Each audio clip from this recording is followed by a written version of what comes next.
Wow, this lighting is so bad. I guess I'll just leave that open. Hi, everybody. I think I'm live now. If you don't know me, I am Dutchess. This is my channel, Dutchess Divinity, and we do lots of stuff here, but we're gonna do a Tipsy pick a card, 18 plus. I used to do drunk pick a cards all the time. I am gonna do one very soon. But for now, we're just gonna have a drink, and yeah, happy Mother's Day. We got a healing we're gonna do after this as well, so yeah. Hi! Oh man, the chat's finally catching up. Hi! Yeah, guys, grab your drinks if you want to drink with me. Hi! Happy to see your beautiful face, Miss Ma'am. Happy to see yours, Mariana, even though it's just a picture. Hello, my name's Maria. I always change my user. Hi, Maria. I love when you go live. Aw, thanks. I'm happy you love it. Hi. Finally catch your live. Yay. How are you guys doing? I saw a UFO this morning. Nice. Hell yeah, that's awesome. Haven't got a notification in months. Of course, it's Tipsy Tarot. I'm happy you got one. I thought about your reading and how accurate they are. Thank you. This notification just came through and bam, I needed to click. Yay. Sweet, guys. I want to smoke a little. Oh, Corn wants to say hi. Say hi to the people, Chi-Chi. Bless them with your face. Show them your cute face. Oh, you be shy? I love your videos. Thanks. Thank you very much. I'm happy to do it. I love doing it. Do you know what vultures are a symbol of? One landed on my roof. Yes. They're a symbol of Isis, like Auset from ancient Kemet. And they're also a symbol of death and rebirth. Because when we think about what the vulture does, when something passes away, it eats the food to then let it, let the bones and everything be processed back into the earth. So it's cleansing. It's about death, rebirth, cleansing, and also it's connected to Isis from ancient Kemet. Hey there, pretty. Haven't seen you in a long time. Hello. Hi, Lizzie.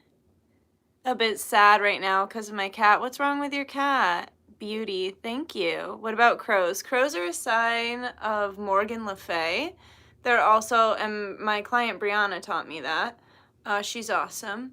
They're also, to me, crows are messengers. So depending on the number of crows you see, they can have different meanings. But also, every time I see a crow, I put on my invisibility cloak and then I communicate with it. And I ask it, what is your message? Because usually a crow has something to tell you. It's like a dragon. Like a dragon usually has some sort of metaphoric message that it wants to share.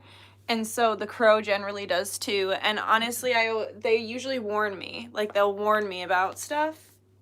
So it's like, yeah. Oh, ravens are connected to Morgan Le Fay as well. Ravens, I feel, are incredibly psychic. I don't know. I haven't met too many ravens in my life, but I talk to the crows a lot, so you could try talking to the ravens as well. Hi, Robin. How you doing? Oh my God. Love how I come right as you're talking about vultures. They are my main totem animal right now. Amazing. Love that. Mine, I would say, is a cardinal. What? Oh my God, my first spell was with Isis. That's so awesome. I should connect with Spirit more on that. Yeah, she probably wants to help you right now and heal you too. I just love ravens. Aw. My dad just texted me and said, thanks for spending the day with us, Nick. We love you very much. That was sweet. I thought I put my phone on Do Not Disturb, but that's a really sweet text.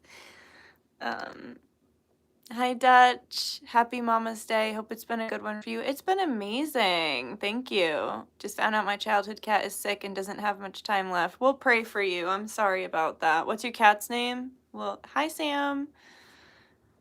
I just Googled their thoughts and actions, pick a card, and it didn't resonate at all. 10 seconds later, I see your notification. This was meant to be. Hell yeah, dude. It is. It is. Y'all, I'm going to, okay, so I'm going to link it. I know I always say I'm going to, but I'm actually going to link it because I got a tarot reading from this reader who's got about a little over 1,000 followers. It came up on my algorithm. There was only a couple, like there was like 100 views on it.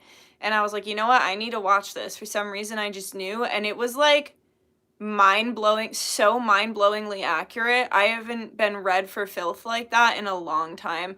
Other than I did see a creator, Uncle Bronze. The crazy thing about these creators is like, they're like actually doing the thing. Like they have like intros and they like edit their videos and they're like, you know, working really hard, and then they're getting views, but not as much as I think they should get. And then I'm literally out here like I slap my phone on a selfie stick and I'm like, sorry about the lighting and the quality, but I guess my content speaks for itself, so I suppose that's something to feel good about. But this summer I do want to buckle down, and I want to get better about providing the kind of content I used to provide, because, you know, I used to edit my videos, I do my little skits and everything, and I want to get back to that, because it really is fun for me. And yeah, so I'm going to link those 2 tarot readers. I'd also like to suggest Drew Monson's new album. I'm really into it right now. I feel like it's a great summer album, so I'll link that as well. Also, he's just fucking hilarious to me. He's a Pisces dude, and wow, is he a Pisces dude. He's just fucking cracks me up. He's got like millions of subscribers.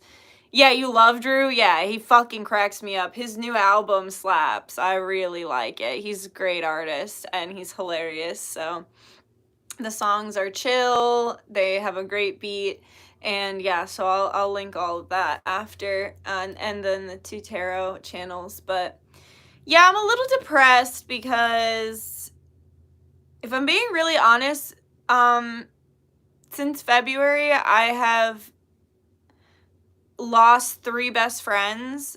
You know, things just didn't really work out, and I'm hoping that maybe someday we'll be able to reconnect. It's just not right now. Like, I guess you could say I'm in a separation period with 3 of my best friends, and it sucks.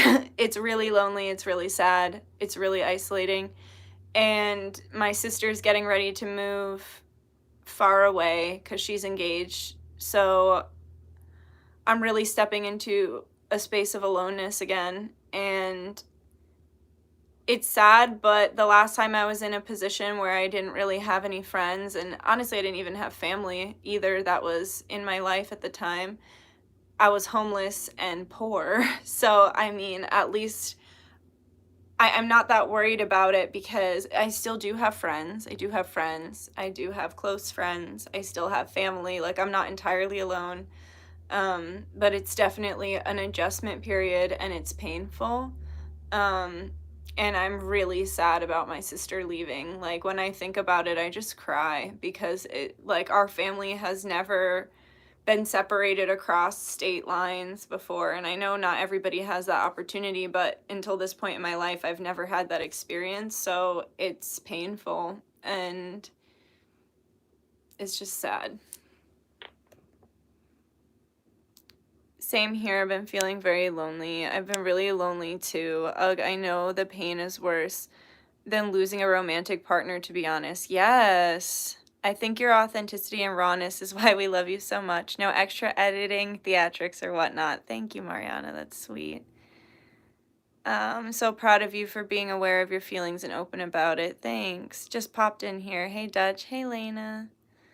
But I think it's a gift, so I can learn from being comfortable with being by myself. Yeah, same. And every time I've had to go into a state of extreme isolation and aloneness, the rewards were great. And I also think, too, that I'm getting ready to finally meet my life partner. And, you know, I think whenever I do meet that person, whoever they are, I think it's all going to happen really fast. And I think that I need space in my life for that person. And I think that those 3 people that I was like really close with, like, I was real close with them, and I just think I needed more space in order to integrate this life partner in. And if we're meant to be friends again, then we will be. If we're meant to cross paths again, we will be. But it's been hard and sad, and I wish I could just hug them and we could just make up, and like, and honestly, it wasn't even really fights with a lot of them. It was just like out of alignment. You know what I mean? Just out of alignment, no longer in alignment with each other, like, and just, yeah, And, like, it might have come out in a way that was, like, seemed like an argument or seemed like a disagreement, but at the end of the day, it's just you're not vibrating the same, and so you just need some space. It's the same thing with the twins, right? Sometimes you just need separations. Tried to savor the time alone. It's the calm before the storm. That's what Spirit keeps telling me. Like, you're going to miss this and want it back. But you know what my mom says? My mom always says, like, she's like, I don't think you will, though. She's like, I think you'll be able to look back on it fondly, but she's like, you have spent so much of this time, like, actually, like, really lonely and sad and, like, suffering. And she's like, I think when you step into the next phase of life, like, you'll feel completely fulfilled by this one because you spent so much time in it. Because I have, like, I've spent the last 5 years, 6 years just being alone, you know, being single and doing my thing and finding myself and rebuilding myself after a abusive relationship destroyed me. So yeah, I feel that. It's really, really hard. What's your sun, moon, and rising? My sun is in Cancer. My moon and rising are in Pisces. Hi, Duchess. I love you. I came to pop in and say you're so cool. Thank you. All right, one more housekeeping thing. This is a very special message to a very shitty family member. And if you know who you are, you know who you are. It was brought to my attention that an estranged family member, at least one, definitely them, their little lackey, their sibling, I think their sibling is in on it, but definitely an estranged aunt. Your mom chose me over you. Because you are a bad, bad, bad person. Bad to the core. Rotten to the core. You know who you are. You know what you're doing. Your mother and your grandmother showed me. My nanny and my nanny showed me. They chose me over you. And they showed me the dark work that you've been doing on me. They showed me the black magic you thought you could get away with. You are sorely mistaken, because I'm anointed, I'm taken care of, they choose me because I'm a good person. I'm a wonderful person, making the world a better place. All you have ever done is ruin our family and ruin other people's lives. Be abusive and just a nuisance to society, a skid mark on the underpants of society, if you will. You are simply a skid, a pathetic excuse for a godmother. So that should clear it up. You should know who you are by now, because I know you're watching this. Just know that I know exactly what you're up to. My lights just flickered. I know exactly what you're up to. And I'm going to let you wonder what I'm going to do about it. I'm not going to tell you what I'm going to do about it. But I will tell you, something will be done. Because I don't like bullies. And you have bullied me and my family my entire life. Rotten to the core. Rotten to the core. That's all you'll be forevermore. Rotten to the core. All I want you to know is that I know. And I'm going to cook up a little something special for you, my godmother. My pathetic excuse for a lack of a godmother. So, that's it. Just a little housekeeping. Had to let you know I know. Had to let you know your mom chose me.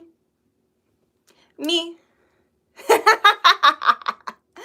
Oh, you fool. You fool. You fool. Why would you? Why would you ever? Why would you think? Whatever. Whatever. There's so much that you've done that it's like, why would you? But I guess you can't really reason with someone who's actually insane. So, thank you. And you're welcome in advance for whatever you get from your actions against me and my family. Okay? That's it. All right, back to the live. I just had to get that out there. Oh, thank you, Sam. I wish I could read that, but I don't know if I'll read it correctly. Let me try. Maferfan muertos de mi familia y a mi campaña, maferfan abatala ashe. It's always the father's side. Yo, what the fuck, for real? Super Dutchess Divinity. Cue Nicki Minaj saying, like, I mean, I don't even know why you girls bother at this point. Like, give it up. It's me. I win, you lose. Literally. Oh, the best show on prime time still today. Happy Mother's Day to all here. Thank you. Damn, just hopped on and same energy, Duchess. Different people, but same energy.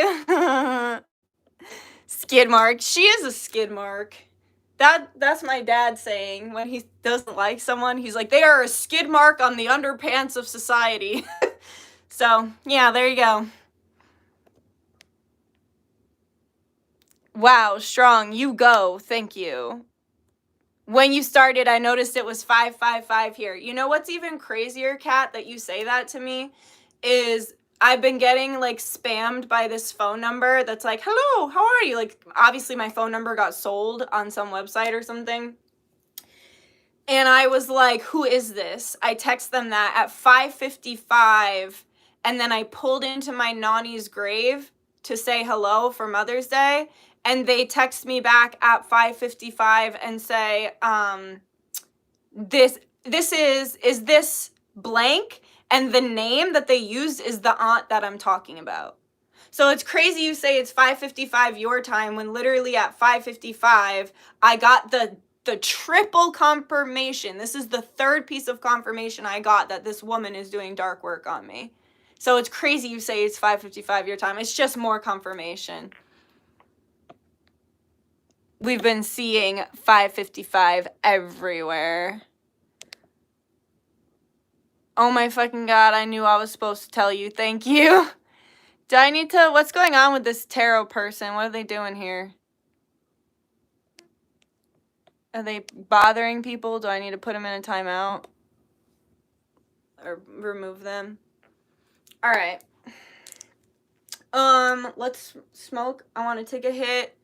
I got my little drinky drink, and maybe I don't need to take a hit just yet. Maybe I'll just drink a little first.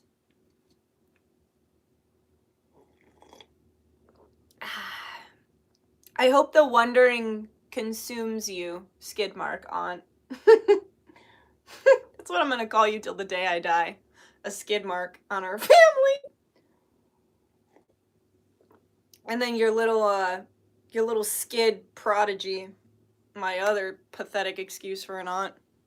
Nails still on fleek. Thank you. I feel like it really added to my rant.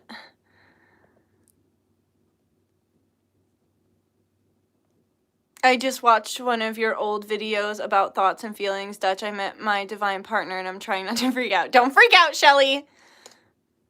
I'm cackling. Literally, me too. I was cackling when I did a little dance earlier. I'm gonna post it on Instagram. And it was like to ward off the evil eye and like send that energy back. And I literally started cackling like halfway through it. And I was like, you idiot. Like, why? Just don't. Just don't. Auntie Skid. Literally. Because you're super talented, Dutch. Like, for real. Thank you. That's hilarious. Stay toxic, my love. I'm crying. Auntie Skid, yo, Mariana. That's hilarious.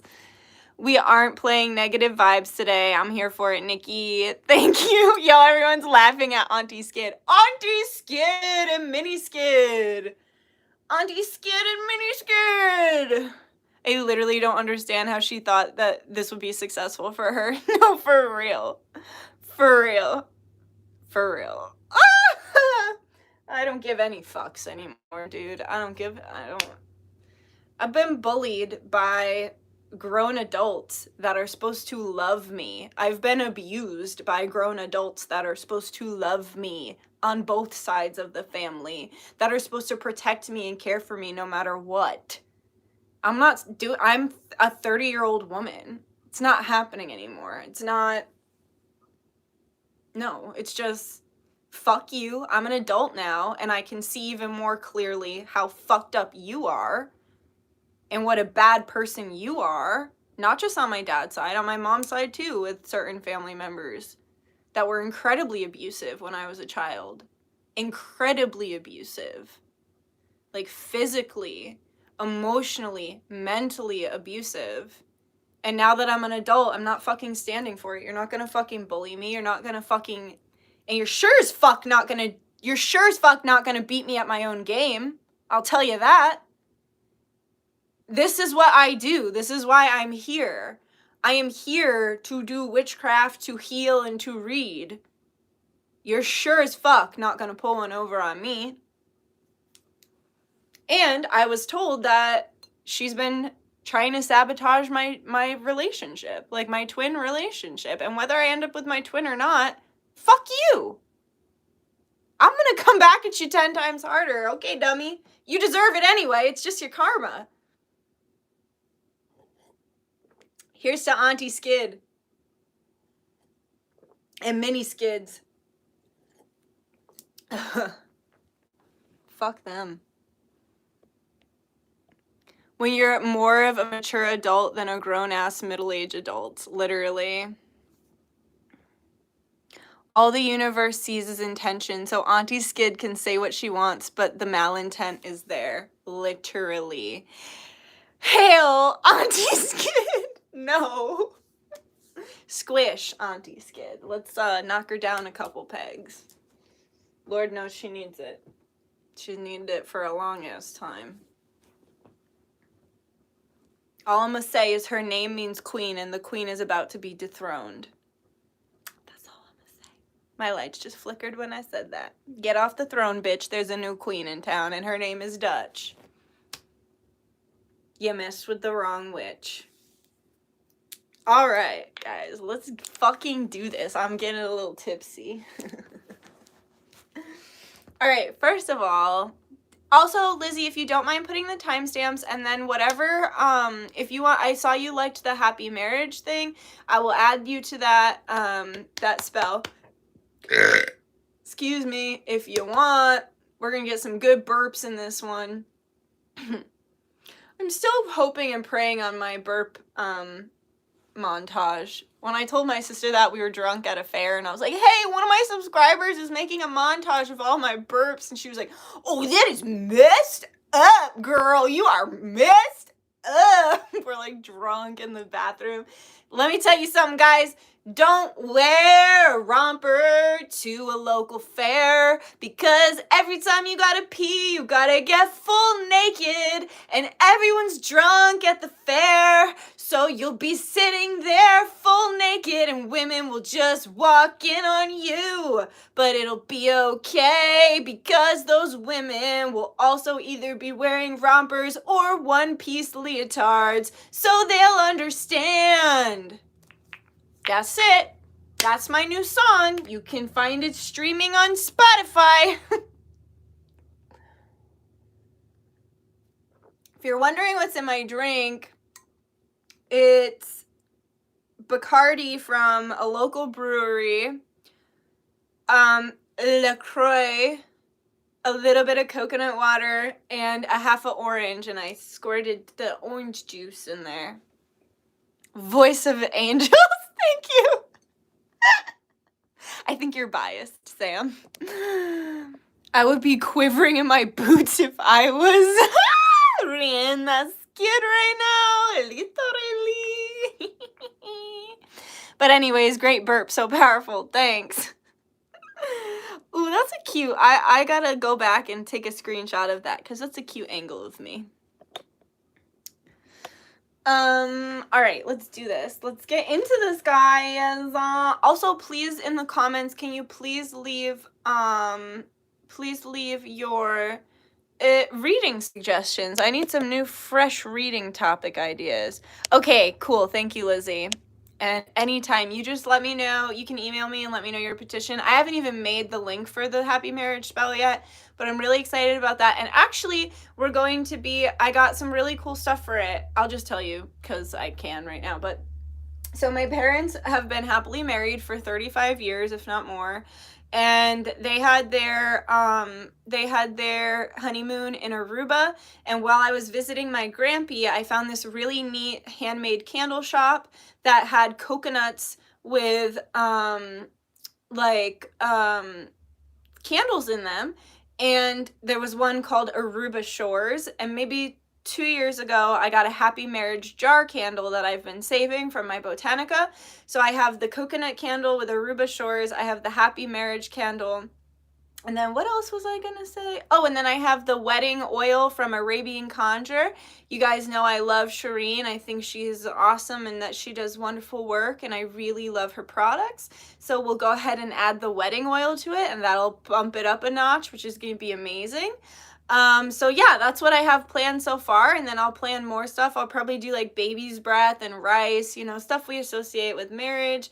Maybe a broom, because I know people like to jump over the brooms. I'll meditate on it, but I'll figure something out. But that's what I have so far, so I'm really excited for that one. And then I was like, when I put the poll and everyone was like, oh, I'm looking forward to the friendship spell, I was like, duh, because if these people are a reflection of me, like, and I get so many comments all the time that's like, I found you when I had no one, or like I found you and I found a friend in you because I didn't have any friends. And like that's exactly, you guys know I love Conjure Queen. I will promote her as well. I love her. I love Elizabeth April. I love Conjure Queen. I love Shirini, my beanie baby. And I love Sharma, who is not as well known, but I found her through Elizabeth April. So I love all those people. I love them very much. And I learn a lot from them. But Conjure Queen was that for me. I was literally moved back in with my parents after being homeless for a while and was getting back on my feet. And I found her videos, and she had talked about also being homeless and starting her journey from being in a hotel room and only having the napkin from the hotel, the little tea light that the hotel gives you, and a cup of water from the hotel. And then she did a little spell, petitioned her ancestors with that, and then ended up finding an apartment the next day. So I remember listening to that story and being like, okay, this girl had nothing and now she's successful. Why can't I have nothing and be successful? So I'll always love Conjure Queen for that. I forgot where I was going with that, but oh, the friendship spell. So I was like, duh, of course these people need friends, because if they found me because we're vibrating at a similar vibration, of course they also need friends too. So it was like a no-brainer. But I do so much love work, you know, I do so much love readings and stuff. I didn't realize that people were also needing some like platonic love too, you know? I'm okay, just overworked. Reading idea. My career is spiraling. Dear God, please help. Okay. Career. Okay, people want career, life path. Got it. Reading idea. Is he daddy or are you delusional? That's funny. Their dreams about you is one I like. Oh, I did that one a couple years ago, and that one was crazy because I had a lot of clients and close friends who watched it be like, yo, I've literally had that dream, or like they told me they had that dream about me. That was insane. Of course, all the comments were wonderful, and there's that one comment that's like, this isn't real, you're just making stuff up. And of course, that's what's like seared in my mind, because what the fuck? That's how it be. You look good. Thank you. Hi, beauty. Wow. Thank you, guys. It's definitely Aphrodite. I have to give credit where credit is due. I just did the beauty spell with Aphrodite. Actually, I'll post that on Instagram tonight, guys, if you could see my house right now, like I said, I'm a little depressed, so I'm kind of just avoiding it, but my house is really chaotic right now, and I have all these people I need to text back, and I also need to start packaging the bracelets because the bracelets need to get out. I'm probably going to start all of that tomorrow. I'm going to get back to work tomorrow, but I'm just feeling a little dysfunctional right now. But where was I going with this? Oh, I will post on Instagram because after we petitioned Aphrodite, there was insane amounts of sea foam that washed up on the beach, like insane amounts of sea foam. And it wasn't there before I petitioned her, and if you know, she was born of sea foam. So I took that as a sign. I also got a literal sign that literally said Medusa at the aquarium I was at, because one of the stages of jellyfish's maturing is the Medusa phase. So we had petitioned Medusa, and I got that message. And then I was praying for a love that is like transcending like time and space, and I was like, when two souls collide. And when I said that, these two waves collided into each other from the sides, smacked up my legs. I was like, the kind of love that makes you feel fireworks. And then these random people on the beach started lighting fireworks when I said that. So I got a video of the fireworks, I got a video of the Medusa, a video of the sea foam. So I got to post all that because that was all synchronicities for everything that we petitioned. And then also I already posted the video. There was like two really old people swing dancing, and they were fucking cutting a rug like I've never seen. And that was a huge synchronicity from my nanny, because her and my grampy used to dance like crazy. And then I also got heads up pennies from my nanny. Literally, there's a penny right next to me right now. This manifested out of nowhere. I went to sleep, it wasn't there. When I woke up, it was on the ground. I just left it because, like I said, my house is a fucking nightmare right now. But so Nani is known for making pennies come out of thin air. I've felt like literally one time that's a story for another day, but she literally manifested a penny inside my sock of my shoe. I went from having nothing inside my sock to having something inside my sock that was a penny. And that's when I realized immaculate conception is absolutely possible, because my nanny literally physically made something go from nothing to something. So that's when I was like, okay, sure, Mary could have definitely been a virgin, because I experienced it firsthand. Whoa, I am already tipsy. I have almost spilled my cards. And I gotta be honest, you know, I got a little bit of a wedgie, and I need to fix that because it's a little uncomfortable. To 70 people, just so you know, 70 people who are watching me, I have a wedgie. Let's just fix that momentarily. All right. And there's probably more, honestly, because it fucking lies all the time. It just lies. Girl, you're a real one. I love you. Thanks. Hi, Tony. How you doing? Can you do a pick a card reading on what's your soul purpose, or where will you be? Ooh, I like that one. Where will you be in 5 years? Yeah. That sounds good. Video idea. Am I in the right timeline? If not, how do I align myself? That's a great idea. I should talk about that in just a regular... Maybe I'll do that on a live. So glad to catch this live. Experiencing black magic attacks too. I feel for you. So grateful for your ancestors' protection. We are entirely protected. We are walking in karma. Absolutely. And y'all...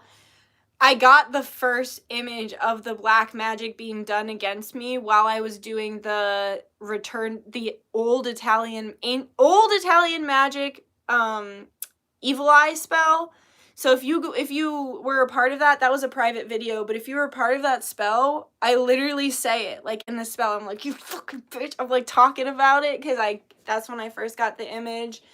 Then I got the reading, and then I got the text today. So 75 SpongeBob wink.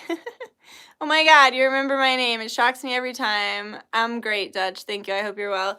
You know what, Tony? It's crazy because I remember what you look like too, and like every single client, Shireen says the same thing. Like, she will not talk to a client for like 3 years. They'll come back and she'll be like, oh yeah, I remember you in your situation. And they're like, what the fuck? Like, I really do feel a connection to all of my clients. I think about clients that I haven't seen in years all the time. And like, the thing about me is if you've ever been special to me, you'll always be special to me. No matter what happened between us, no matter how I had to, like, even if it was like a toxic relationship and I had to remove myself from it, if someone was ever my best friend or someone was ever important to me, or if I ever loved them even a little bit, I will always love them. I just won't always be able to be around them or have them in my life, you know? But I'm pretty good at keeping track of my clients. It ain't easy, but it's honest work, baby. Video idea. What deity is trying to reach out? Ooh, that's a great one. Okay, guys, fertility and dreams okay, please, when after the video, can you leave it in the comments? Because I am not going to remember it, because this is a Tipsy tarot reading, and I'm definitely not going to remember all these ideas. Also, we will be doing, I wanted to gauge people's want for a fertility spell, but I'm going to do it. So one of my really beautiful, wonderful, longtime clients, Teresa, she actually was able to get pregnant after years of infertility from one of our ancestor workings. So I'm going to use that method going forward, and we will be doing a fertility spell for people who are struggling. Obviously, there's no guarantees. I'm not God. Like, at the end of the day, it's not up to me. It's up to source. It's really not my call. But I have a pretty effective method that if it's meant to be, I think I can help you. So we'll be doing that maybe the end of the month. I'm not sure. But I'll post about it when we do it. Cheers. Cheers, guys. Cheers. I'm using the happy cup, so hopefully I can be a bit more happy. You look good, calm and rested. Thank you. I do feel good. I definitely needed that vacation. I needed that time for myself. Could you also talk more about ancient Kemet? I love to hear your knowledge. Yeah, sure. I love talking about ancient Kemet. Little ASMR moment. Congratulations to your client. Right? I was so humbled and happy for her because I was like, really? I did that? Okay. Like, I mean, and obviously her ancestors, her own work, everything on her end went into that as well. But I had a part in it, and so did my spirits. And for that, I'm proud, you know?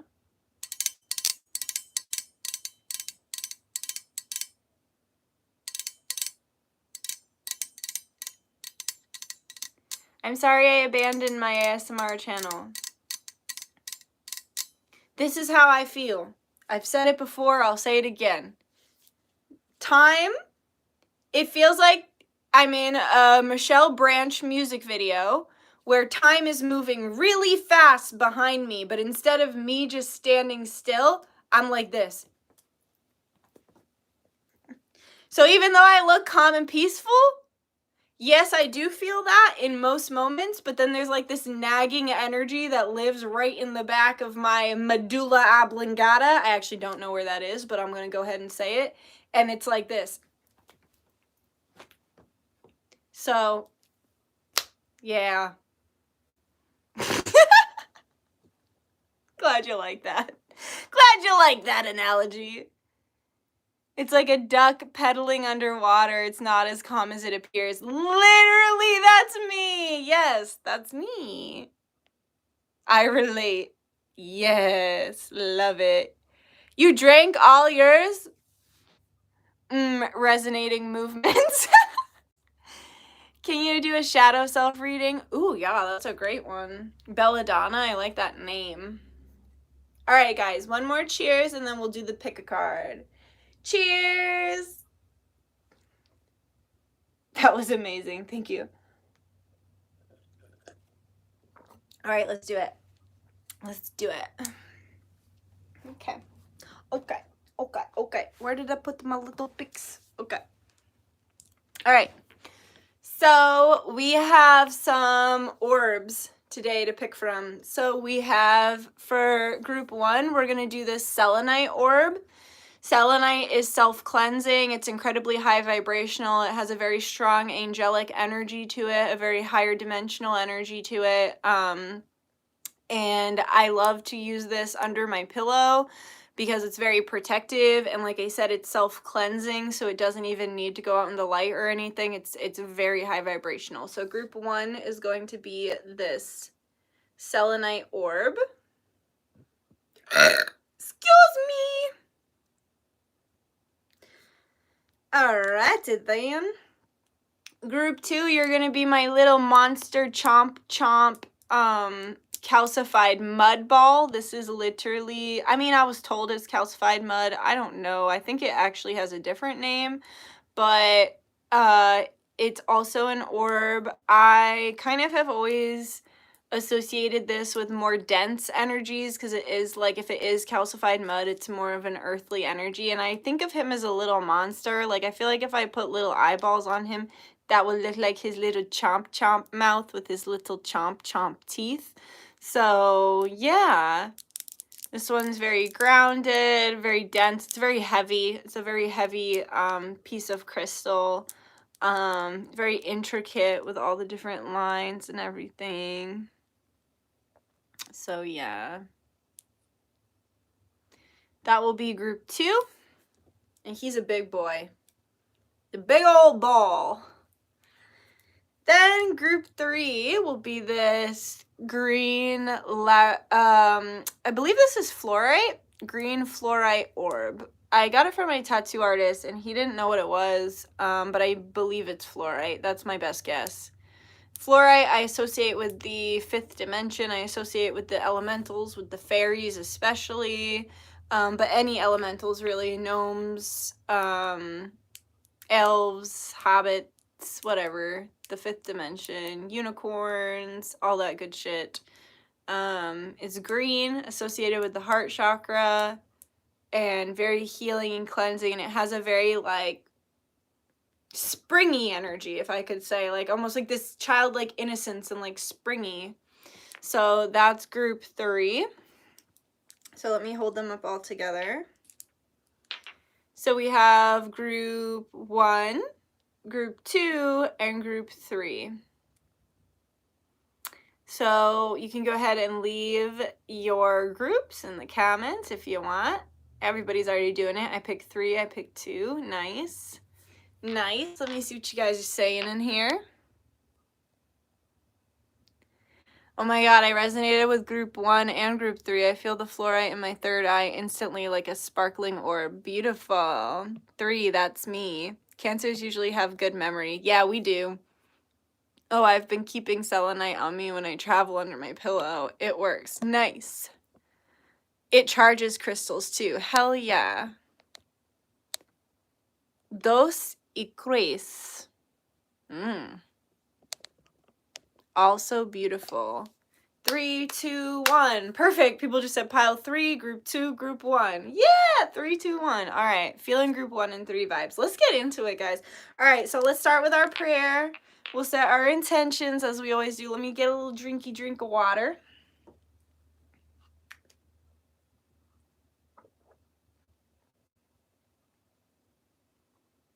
Whoa, I just got really strong anxiety. So if anybody's feeling anxiety right now, just let it go. All right, just let it go. Let it go. Release, release, release.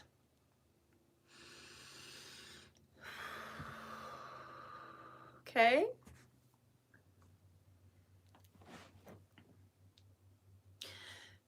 Benevolent guides, guardians, ancestors, angels, star family, higher self, Yeshua, Baal, Ra, and God source, I humbly come to you today on behalf of myself, all those watching, and all my clients, and just say thank you for everything that you bless us with. We are so grateful for all aspects of life, the ups and the downs, the challenges and the blessings. We understand that all of this makes a well-rounded soul and individual in this reality.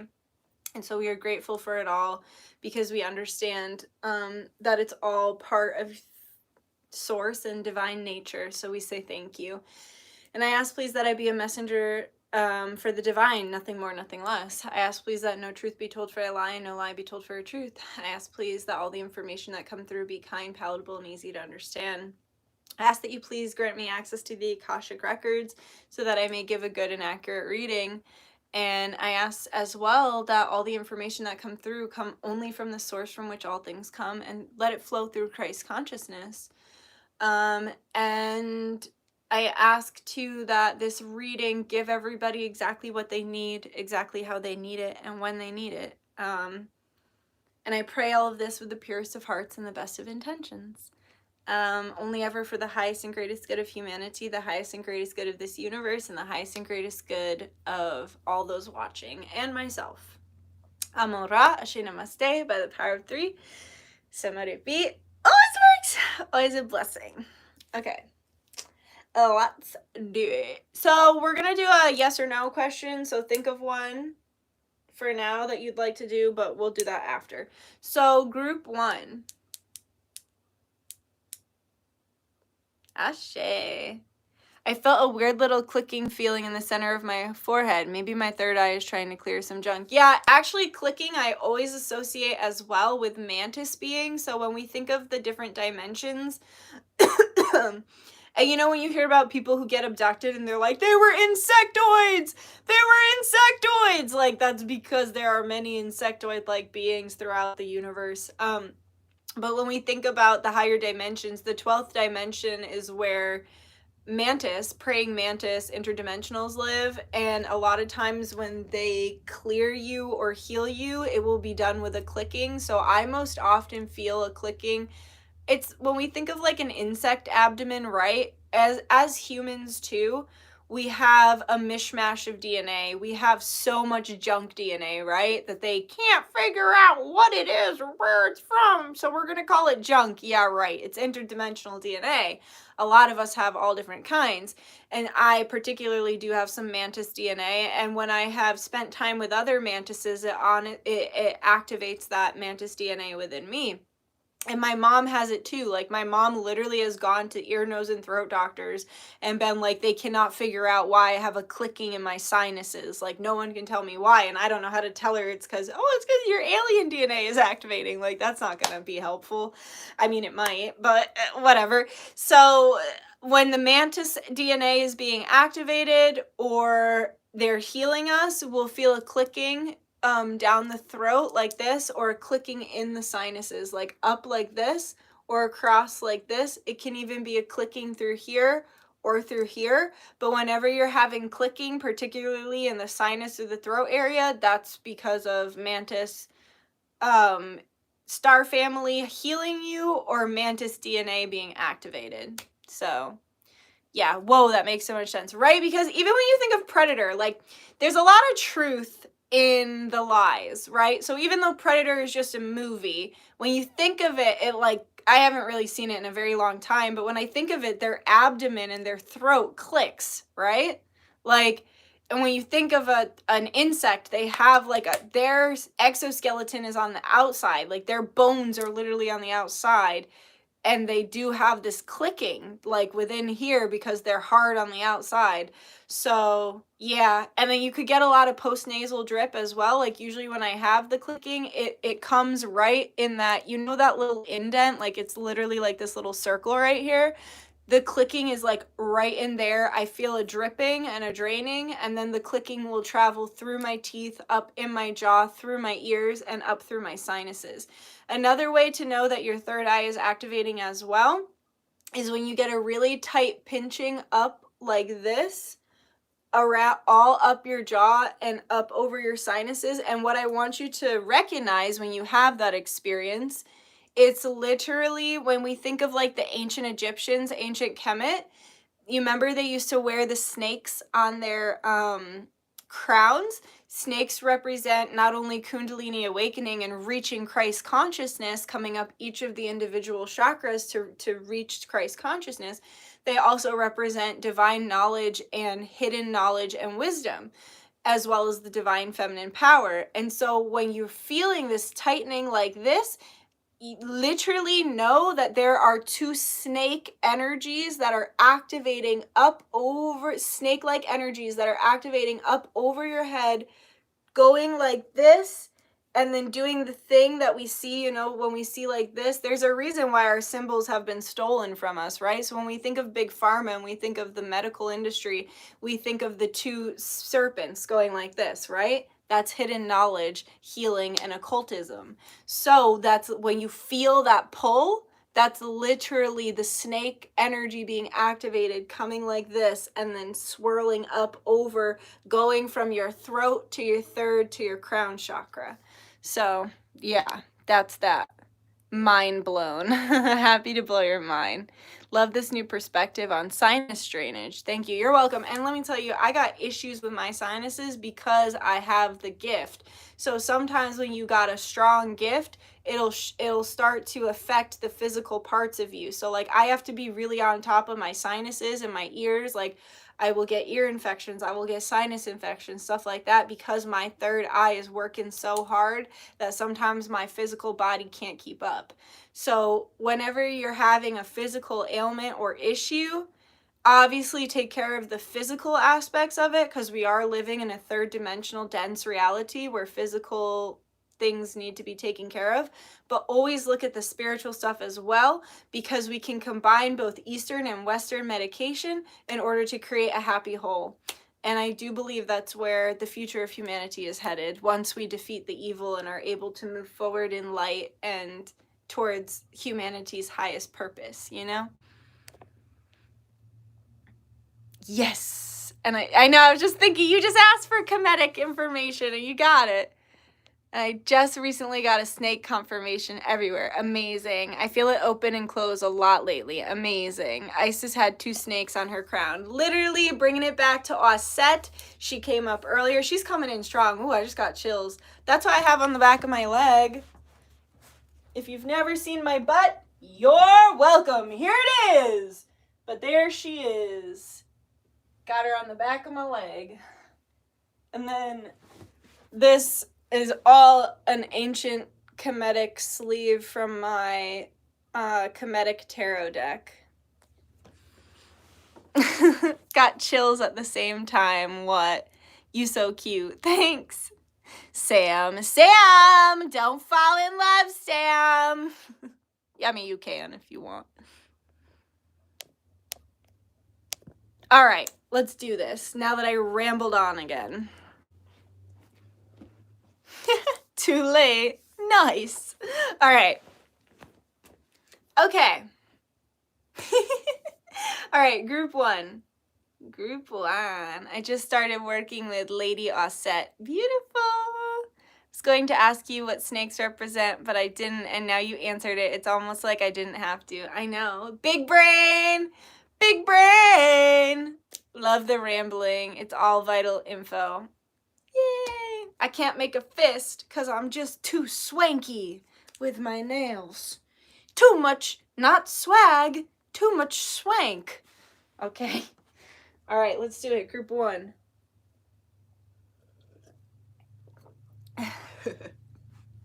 Auntie Skid. I'm still laughing about that shit. Okay. Group 1. Too swanky, too swanky, too swanky for this town. Get out of town. All right. Whoa.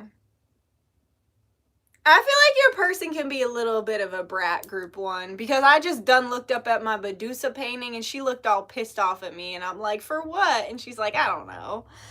So Medusa, I feel like could be, oh, and Corn has graced us with her presence. I feel as though Medusa could have a connection to this. I just heard there's something that you must learn from this and she's helping you to learn it. So maybe this relationship is helping to teach you boundaries or communication skills or to not fall into temptation. Whatever it is, Medusa is helping you to learn from this. So let's go ahead and see. What is the message for group 1? What are their person's current thoughts of them? What are their person's current thoughts?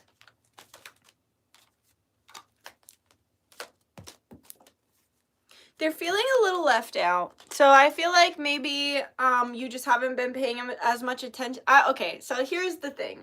Okay. So we got 3 of Swords, 3 of Cups, and then we got the Hermit.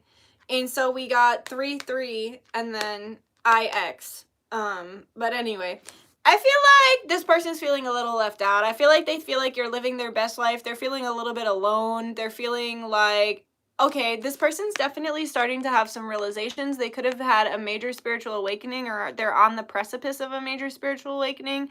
I feel as though they have been having a bit of a dark night of the soul, because we do have the Hermit here, and they have kind of had to go within, and they couldn't really be going out and having fun and doing all this stuff because they're having this dark night of the soul where it's time for them to be doing the work. And then it's this dark night of the soul that they're having. They're kind of having to do it alone, which is pretty much how a dark night of the soul works, right? And it's illuminating a lot of things in themselves that they didn't necessarily want to look at. I see that they're having a Kundalini awakening, and we also do have the snake to connect it back to Medusa.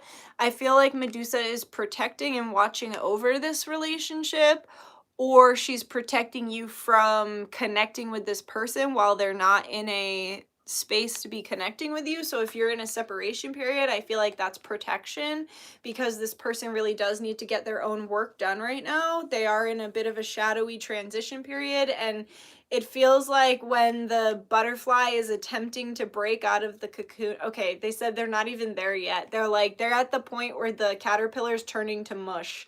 And right now they feel kind of shitty because they're turning to mush. And there's so much that, oh, excuse me, sorry, that wasn't even that burp didn't even come out. So they're so much that they're illuminating right now, but they are highly protected as well. Here with the black dog, this makes me think of Anubis, or Anpu, as they call him in ancient Kemet. But they're highly protected during this dark night of the soul, and there's a lot that is being illuminated within them that they don't necessarily want to look at, but they also don't have a choice. And I think that you're kind of out here like, woohoo, like having a great time. Like, you might secretly be going through it, or like you might be privately having your own issues, but they don't feel like you are. They feel like you're just out here like, yes, I'm living my best life, bitch. I'm having a nice time. I'm doing my thing. No dark night of the soul for me because it's hot girl summer. You know what I mean? Like, that's how they see you right now. Like, they feel like, and they almost feel like left behind or forgotten.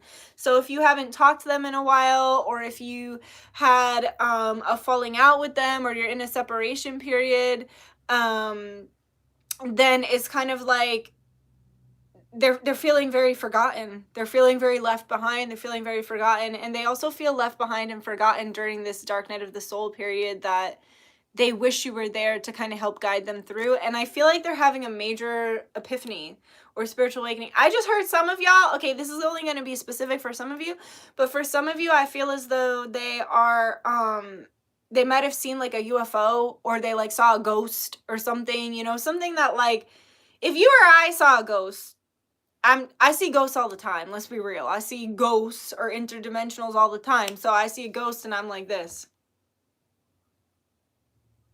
That's my interpretation of me seeing something spiritual, okay? This is, oh my God, they just showed me the emoji that's like, you know that emoji that's like, ah! That was them. Something spiritual happened to them that made them go, and then you weren't there. And they were like, I gotta do this alone? This is hard. And then I just got so hot. I just got really hot. So it freaked them out. I just heard that gets my heart pumping. It got their heart pumping. It got their blood pumping. And they were like, shit, like, I really wish I could talk to this person. I really wish I could talk to group 1 about it. Thank you, Lizzie. Yes, that emoji. They're like, I really wish I could talk to group 1 about this right now, because it's like the painting of the scream, right? You know? Yes, literally, the straight face and then the scream. Yes. So it's like, it was shocking. It was shocking, and they were like, I gotta tell group 1, and they were like, oh wait, group 1, me and group 1, we're not talking right now. Or like, group 1 is like out living their best life. This person is, secretly emo. They just showed me someone with like side bangs and like fishnets, and like, so this person might come off as like super happy. Oh my God. I just heard that song that's like, all around me. The one of the little boy, not the original professional song. The one of the little boy, when he's like, all around me are familiar faces, worn out places. Okay, I literally heard that, and then I heard the lady that's like, you have to tell them that you're fine, but really you're not. So it's like they're mad dramatic. They're a little bit emo, and they're like, oh, they're like this. Oh, if only I could tell group 1 of what it is that I'm experiencing right now, but I'm just too emo. Do you guys know Lars the Emo Kid? That was YouTube Prime. YouTube in its prime. Look up Lars the Emo Kid. He forgot his MySpace password. That's them. They're a little dramatic. I'm getting strong Leo vibes. Who else is dramatic? Sagittarius be dramatic and fucking weird as fuck. Leo's dramatic. Pisces, Cancer, we're definitely dramatic. But I'm getting strong like Leo vibes. And then we also have, you know, we do have the Hermit here, so it could be Virgo as well. But it's like they're like being all emo, and they're like, I can't even reach out to group 1 because they are so happy, and I am going through a dark night of the soul. That's funny. Y'all, regular humans don't know what the fuck to do with spirituality sometimes. Yes, he's a Leo, and so am I. Hell yeah. All right. So what else are they thinking? What else is on their mind? They really... I just saw them like this. They're like waiting for you to reach out. They're literally like... I literally just saw them like this, too, in my head. Like that, like, you know, like, it's like you round the corner and they're just sitting there like, oh, hey, didn't see you there. I'm just here. Maybe you'd like to talk. They're waiting. Yo, it's such a divine feminine energy, but it feels like a masculine. So it feels like a masculine that's like acting very like divine feminine, like pouty and like, but really they're literally like, you gonna reach out anytime soon? Gonna come give me a little texty text anytime soon? Because I'm here having a dark night of the soul, but maybe you'd like to join me. So, yeah, that's funny. What the fuck? They really want to talk, but they're waiting for you to reach out first. Any other thoughts? Yeah. They're having a lot of lack mentality right now, too, and there's certain parts of their life that they're not willing to give up, or certain aspects of self that they're not willing to give up, but damn, bitch, guess who about to come in here and fuck their day up? Whether they let go or not, Spirit's about to make them let go. That's the Grim Reaper creeping behind him. He's over here like, I'll never let go. I'm so grumpy and angry, and I am so lack mentality, and Spirit's like, surprise, bitch! About to fucking cut his damn head off. So whatever they're not willing to change about themselves or their circumstances, Spirit's about to come in and change. So you keep living your best life. You keep having your little dancey dance party. They feel like they're dramatic. They're just dramatic. They're like, oh, they're like, I'm healing my wounds all on my own without you. Oh. So dramatic. All right. So what then is group 1 feeling about, group 1's person feeling about? They feel like you could give two shits. I just heard you're like a breeze. You're like a wave. Like you breeze into their life. You're like a wave in the ocean that just like comes back out. I also just heard keep coming in waves by who is that? It's a country singer. Who is that? I saw him. Luke Bryan. This person might like country music, or they might love the ocean.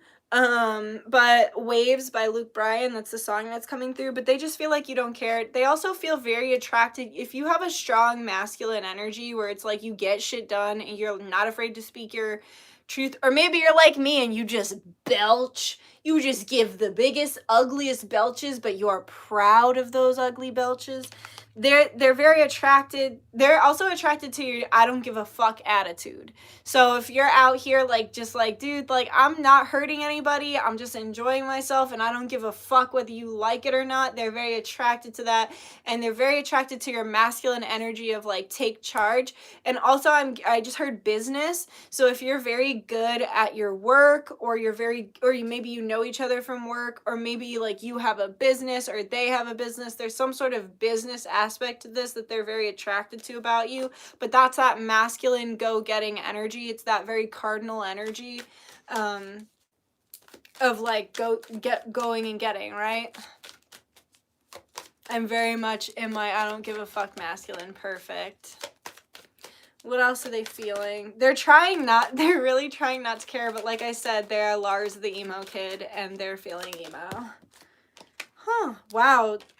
Yo, this person idolizes you a lot here with the Four of Wands. It's like, okay, I just heard maybe they chose someone else over you, or they tried to build a foundation with someone who they didn't actually want to build with, or they weren't really compatible with. And so they're at a point now where they're really idolizing this relationship with you because it's like they feel like they made the wrong choice, or they could feel like, I need some air, or I'm on group 1. Or they could feel like, sorry, got some air in my body. They just feel like they would be happier with you. So whether they chose someone else, or whether they didn't give you a chance when they should have, or whether you had something and it fell apart, they just feel like they should have worked harder to make it happen with you, whatever that means for your situation. And they're really idolizing you right now, and they really I just keep hearing that, like, I feel like I made the wrong choice. I made the wrong choice. So whatever happened, whether you were like, hey, I really like you, like, I'd like to try, and, oop, sorry, Cornica's shaking the thing. She just brought her toy. She wants to play. So whether it's like, you were like, hey, like, I know we're great friends, but maybe we could be more, and they're like, no, sorry, then they're like, fuck, I really should have given that a try. You know what I mean? They just feel right now they're really idolizing this relationship. And I just heard, I wish it went differently.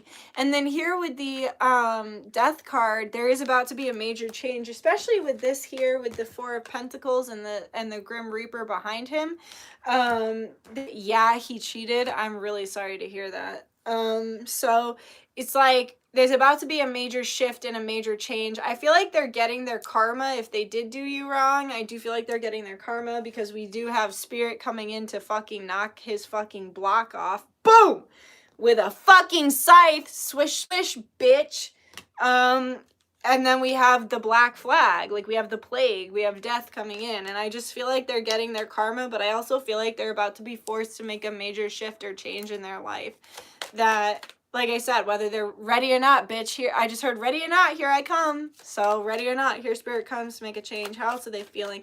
They're feeling like they want to jump out of their skin, like they're feeling like they have to reach out, or they want to know what's going on with you. Like maybe you're somebody who's pretty like private about what's going on in your life, and unless somebody is like speaking with you on a weekly basis or something, then they're not really knowing what's actually going on in your life. And you can post online until the cows come home, baby. That doesn't mean anybody knows a goddamn thing about you. It is all up to what they are perceiving of you is what you put out there. So even if you are very active on social media or whatever, it doesn't matter. And this person knows that. They know that to know you on a deeper level, they have to actually interact with you pretty much face to face too. Like if they really want to know what's going on in your life and they really want to connect with you, it's going to be far more effective than a text or a phone call to actually see you. Like that's a whole different experience. Yeah, and they almost feel like they have to take the plunge, right? I just heard that Gwen Stefani song, like, what you waiting, what you waiting, what you waiting, what you waiting, what you waiting for? Thank you. You say Corn is a good sidekick. Corn is such a good sidekick. She really is. I love her, my little familiar. They're feeling like they need a big shift and a big change, but they don't know how to start it. And that's Spirit's gonna come in and fucking knock this change into action, but it is going to take a little bit more time. And they're trying to figure out how to plant these seeds to make them grow, because in the past they fucked up their relationship, so they're trying to figure out how to plant the seeds in a way that'll make it grow. And then we have the wheel is turning on a new beginning for the two of you guys, but right now they're really feeling very low. Like they're feeling like this is you back here and this is them, like with their wand, and they don't even know what to do with it. They're just sad and they're like, my poncho's ugly and I've let the woman in the background down. I also have quite a foolish hat and I am in third position as if I am a ballerina and I feel like a loser. So that's them. They just feel like a fucking doofus.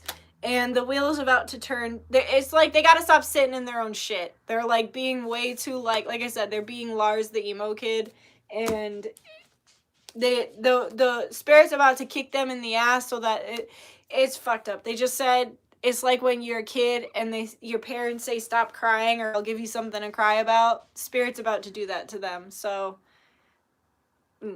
okay, so what's their action towards? There's going to be some sort of temptation. There's going to be some sort of karmic release between the two of you. Don't fall into temptation. There's definitely a lot of sexual energy here with the Devil and the Ace of Wands.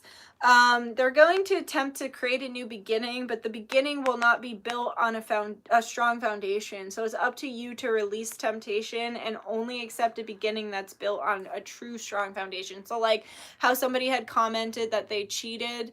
If they cheated, then it's like they need to earn your trust, right? You can't just be like, well, I trust you now, because that's not a real foundation, right? Trust needs to be earned, and it's almost like they need to reprove themselves to you. So it's like there's going to be temptation to jump into something without actually building a strong foundation, but Spirit's saying it's better to just wait and rest right now. And oh, Corn's playing in something. Oi! I feel like they're gonna rush in because Cornica just fucking Scooby-Doo ran across my house. Are you okay? What was it? Were you chasing a spirit? Are you okay? What happened? What happened? You good? Yeah. Okay. Sorry. My baby. My little Corn. She's all freakied out right now. It's okay, Chi-Chi. You're fine. You're fine. You're fine. Sorry, that was distracting. So, this is what I'm saying. She's all freaking out. What was I saying? Oh, they're gonna try and rush into a new beginning with no foundation, and it's up to you to set the boundaries and not fall into temptation and allow this situation to unfold naturally and to move a bit more slowly. We love Corn. Yeah, she's a good girl. With the star, though, I do see that there will be wish fulfillment and, excuse me, if nothing else, there will be closure. And happy closure, peaceful closure, closure that you can hang your hat on, you know? So the action towards you is definitely very good, but it's up to you to don't make the same mistakes you've made in the past, and make sure that you build a strong, stable foundation. Unless you're just trying to have fun, then it's not a big deal, right? But just, that's the thing, Spirit just said, figure out what you want, because if you want something real, then build something real. If you don't care, then that's fine too. So what are group 1's sexual fantasies right now? Oh my god. Okay, so if you're ever in a position where they're like over you, or if you had really amazing, I just bit my tongue. So I feel like they could get a little tongue tied around you, or they might like mix up their words around you. Oh, they could like biting too, because I just bit my tongue. Yeah, they could definitely like it rough, but I see that they really like how you look under them. So if they're having an aerial view of you, they really do enjoy that very, very much. And they just think you're really beautiful. They really love your hair. This is going back to that Leo energy. They really love your hair. They'd love to touch your hair and run their fingers through your hair. You could be someone who doesn't really open up very easily to people, and they are very sexually attracted to when you open up to them. Not just physically, not just opening up them legs, you know what I'm saying? Like when you open up to them emotionally and energetically and spiritually, they feel a very strong sexual attraction to you with that, because it almost feels like the more the closer they can get to you, the more sexually attracted they are to you. And I just heard, tell me your secrets. Like the more you tell them your secrets, the more they feel like this special intimate connection with you. They love your face. They think you have a really beautiful face. And like I said, they like to feel big and like they're just over you, and they really like the view of you from under them. So like you're above them, or they're above you and you're under them. They really do love that view. And and they like to please you. Like they really like to please you. They like to make you happy. Wow, they're really, look at another missionary position, them above you, and the hair. Look at the hair again. Swish, swish, says someone. Yeah, they want to run their fingers through your hair. They want to be on top of you. They love being on top of you. And this is not just sexual. They have a very strong, intimate, emotional connection to you. You guys do have a special relationship and a special connection. You could have past life ties, but I also just feel that your souls are very similar. So you might have been through similar things in this life, or your souls just might be similar in general. But I do see that there is a very special connection here, more than just sex. And also they could even be wanting to have a family with you, wanting to have children with you here with the Ace of Cups. It's a very special love bond that the two of you have, and it's not something that they have felt, I mean, they just said they have felt love before, but like each person that they love differently, and they really do enjoy the way that the two of you have love together. So they've never felt this kind of love, but they're like, no, I've been in love too many times. They're like, I've been in love a lot. I love a lot, but this is a different kind of love. And they do acknowledge that each love was very individually based. And this literally just stuck to my hand, the Ace of Coins. The thing about you is they feel like, I just heard you're the total package. Like, they said I couldn't have even dreamed up someone better than you. And I think too, this person could be a perfectionist. So maybe in the past, the choices that they made, like maybe they rejected you or they chose someone else over you because they're a perfectionist, constantly seeking perfection, like I was saying. And even with the Hermit card with the Virgo energy there, it's like they realize now that it's like, it doesn't have to be perfect. It doesn't have to be like that, like, in order for it to be perfect for you guys. You know what I'm saying? Like, it doesn't have to be perfect on the surface for it to be perfect for the two of you. And they're really having a strong commitment energy towards you. Here with the Ace of Pentacles, they just really, they want to hold you. And they want to be, oh my God, I just heard, Enrique Iglesias, I can be your hero, baby. It's like they really just, they want to connect to you, and be there for you and hold you. And it's like, if you've been through a lot of bad stuff or like difficult stuff, it's almost like they want to save you from it. And yeah, they just really miss your embrace. They really, really miss your embrace, and they want to hold you and show you that they care about you, through holding you. And like all of this, like in every single one of these cards, like she is in his arms. And maybe when you guys hug, even like, even if you just hug, it's like it transports you into like feeling like such safety and comfort. And yeah, definitely really fucking attracted to your ass too. You're definitely finna catch them staring at your ass as well.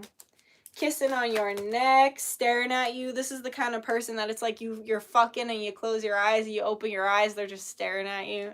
I like that. I think it makes me feel good about myself.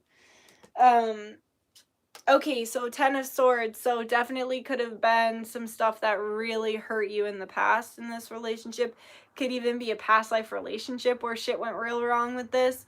But yeah, we do see the cheating in the background as well with the 10 of Swords, because he's with another woman and she's there crying. They are really into your titties. They like your shape too. They think you got a great shape. They think you got great legs. You might be short but built like a tall person. One of my dance teachers would always say that, because she was like long distance from me, and she'd be like, you look like you're like 5'8", even though you're 5'2". She'd be like, because you're just so dang in proportion.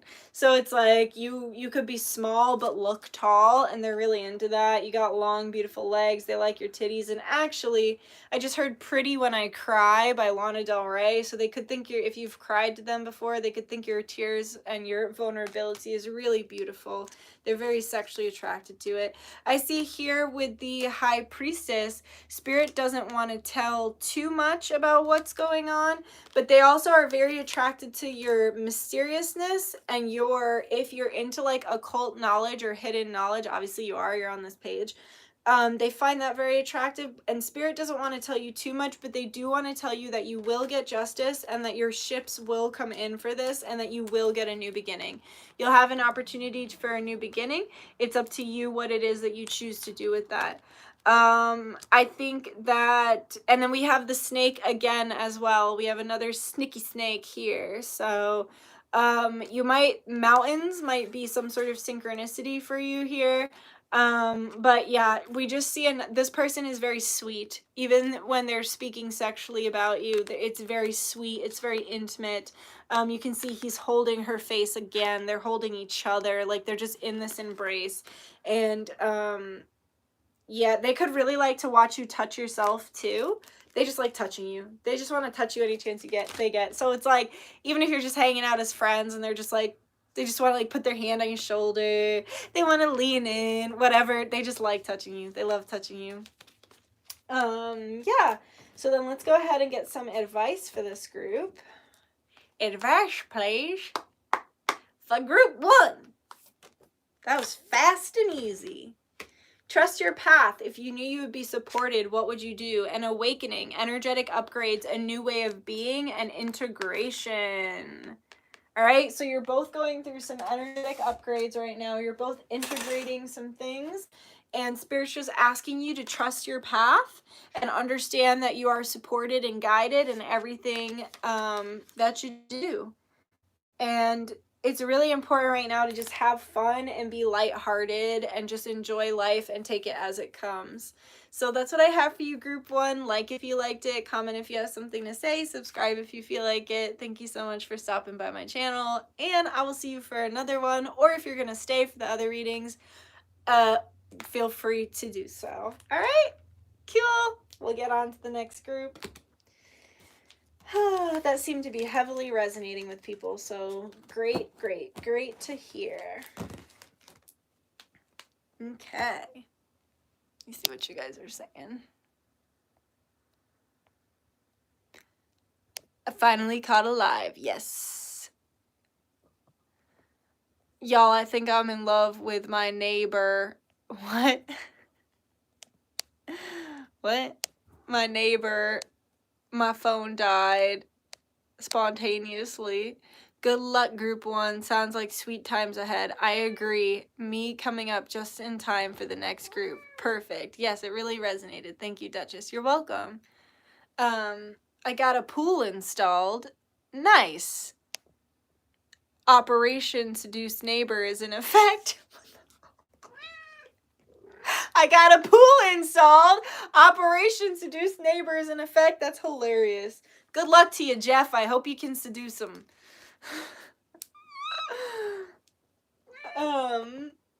All right. Hey, Corn. Thanks for joining us. Hey. Hi, little cutie booty. You're looking like a baby. You had a freak out. Are you okay? Yeah? You good? Yeah, you ready to settle down? Because you're just my little baby and it's Mother's Day. So maybe it's time for you to settle down because you're just a baby, you know? You got much. Yeah, she's a cute baby. Yeah, she's a kitty. All right, I could be distracted forever. Let me just do this. Okay. Chi-Chi. Hi. It's the Nikki and Corn Show. The Nikki and Corn Show. Welcome to the Nikki and Corn Show. Cornica. Hello, Alexandra. All right, let's get on to group 2, bitch. Cheers. Let's have another little sip of our drinky drink.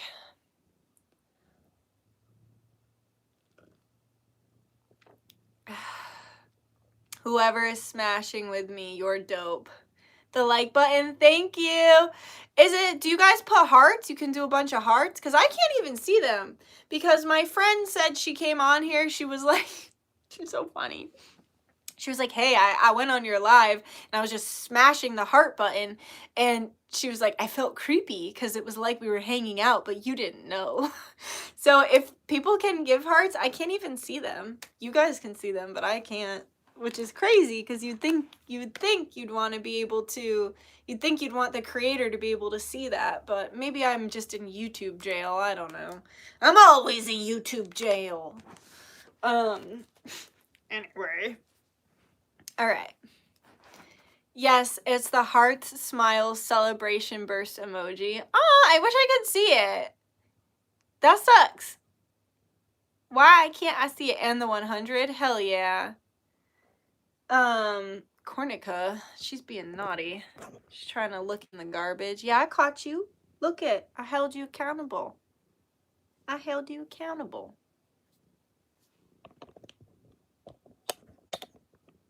All right, let's do it. Yeah, you can come on my lap. Did you hear the little noise she just made? She makes such cute little noises. Actually, let's warm each other up, Chi-Chi. Because first I was hot and now I'm cold. So maybe you would like to warm me up. Maybe you would like to warm me up. Alright, this is for group 2. Group 2. Okay. Alright, Spirit. Excuse me. Whoa. Woo! I just got a strong feeling about group 2. Whoa, okay. Let's take one more drink of this. Wow. This is like deep. It feels deep. Like the connection, it feels like deep. Feels grounded too. She's so flat and perfect. I love her. She is my baby. All right. Spirit, what can you tell me about group 2? What are group 2's person's current thoughts about them? Feels dreamy. Oh, I just heard Dreamweaver. Oh my god. I've been thinking so much about Wayne's World lately. I really need to watch it because like back when I was real poor and I had a different apartment, I had no internet. So I had a VHS player and I had a DVD player. One of the DVDs I would always play was Wayne's World and I've been missing it lately. Wayne's World, Joe Dirt, like The Shining. I would fucking play The Shining on repeat like a weirdo. Clueless. Yes. What else? Not The Princess Bride, but maybe that's a resonating for some of you. Maybe that's a sign. The Corpse Bride. I would watch that all the time too. So I just heard Dreamweaver. Oh my god, it's so dreamy. It's so like lucid. It's very like fluid. Ooh. But it's grounded. Ooh, this is steamy. Whoa. Like this energy. Feels good. Let's see. So what are group 2's person's current thoughts of them?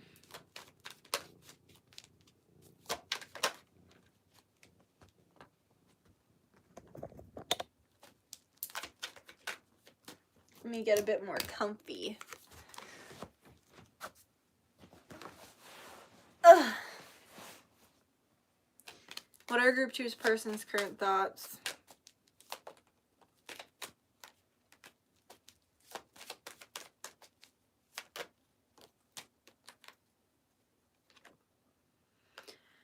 Okay. What happened though to get it to that point? Okay. So if this person has been kind of MIA lately or they have been just kind of pulling back lately, they want you to know that they're not rejecting you. There's certain things that they need to get done right now that they just, it's like almost like they don't have the time to be fully invested and to be giving you the kind of attention that it is that they want to give you. So it's almost like they pulled back very tremendously. So what they're thinking is, okay, so if you recently, they're saying that it's like y'all recently took a trip. So if you recently took a physical trip but they're really showing me with like the Dreamweaver, like it's like y'all took a trip through time and space. And so y'all had a recent encounter with this person or the last encounter that you had with this person was so dreamy. It was so powerful. It was so like between dimensions, and it was beautiful. And they really loved that. But I see that you've kind of put your walls up and you kind of have your guard up right now, because sometimes they pull back from you because things get so dreamy and so beautiful and so like transcending, that they pull back because they don't know what to do with it. And so then it feels like a rejection to you. So then you pull back. So then it's like y'all are in this energy of like it's like y'all get real deep and real close, and you like interconnect and two souls become one, and then they go, uh-oh, that was kind of freaky. I never really done that with anyone else. And then you say, hey, why don't you want to interconnect with me anymore? That really hurts my feelings. So then you pull back, and then they're like, wait, where'd you go? And you're like, I'm here. And then they pull back, and it's like this, they're showing me, wow, okay, so they're showing me when like a volcano explodes, and then like the lava runs down the volcano, and then when the ocean hits the lava, it instantly turns to lava rock. And so it's like you guys have that kind of experience, but then the lava gets hard, right? It solidifies, and then it can't keep traveling. So it's almost like you guys have these extreme transcending experiences together that gets so deep, which is so funny because your crystal is calcified mud. So it's like it gets so deep, and it gets so steamy, and it gets so hot, and it gets so lucid and so transcending, and then all of a sudden it goes back to being rigid. It goes from being so fluid and so deep and so in depth, and then it's rigid. It's hard again. It's rigid. And you guys have to find that sweet spot, not only of balance, but you have to be able to maintain the fluidity. And Spirit's saying that this person's natural defense mechanism is to get rigid and to put up a wall, and so is yours. So if you want things to stay fluid, it's important that even if they put up their wall, you don't put up yours. You have to trust and stay open and stay fluid, because what happens is it's like y'all get in that very beautiful, fluid, connecty, souls merging energy, and then you get freaked out, and then you guys go, nope.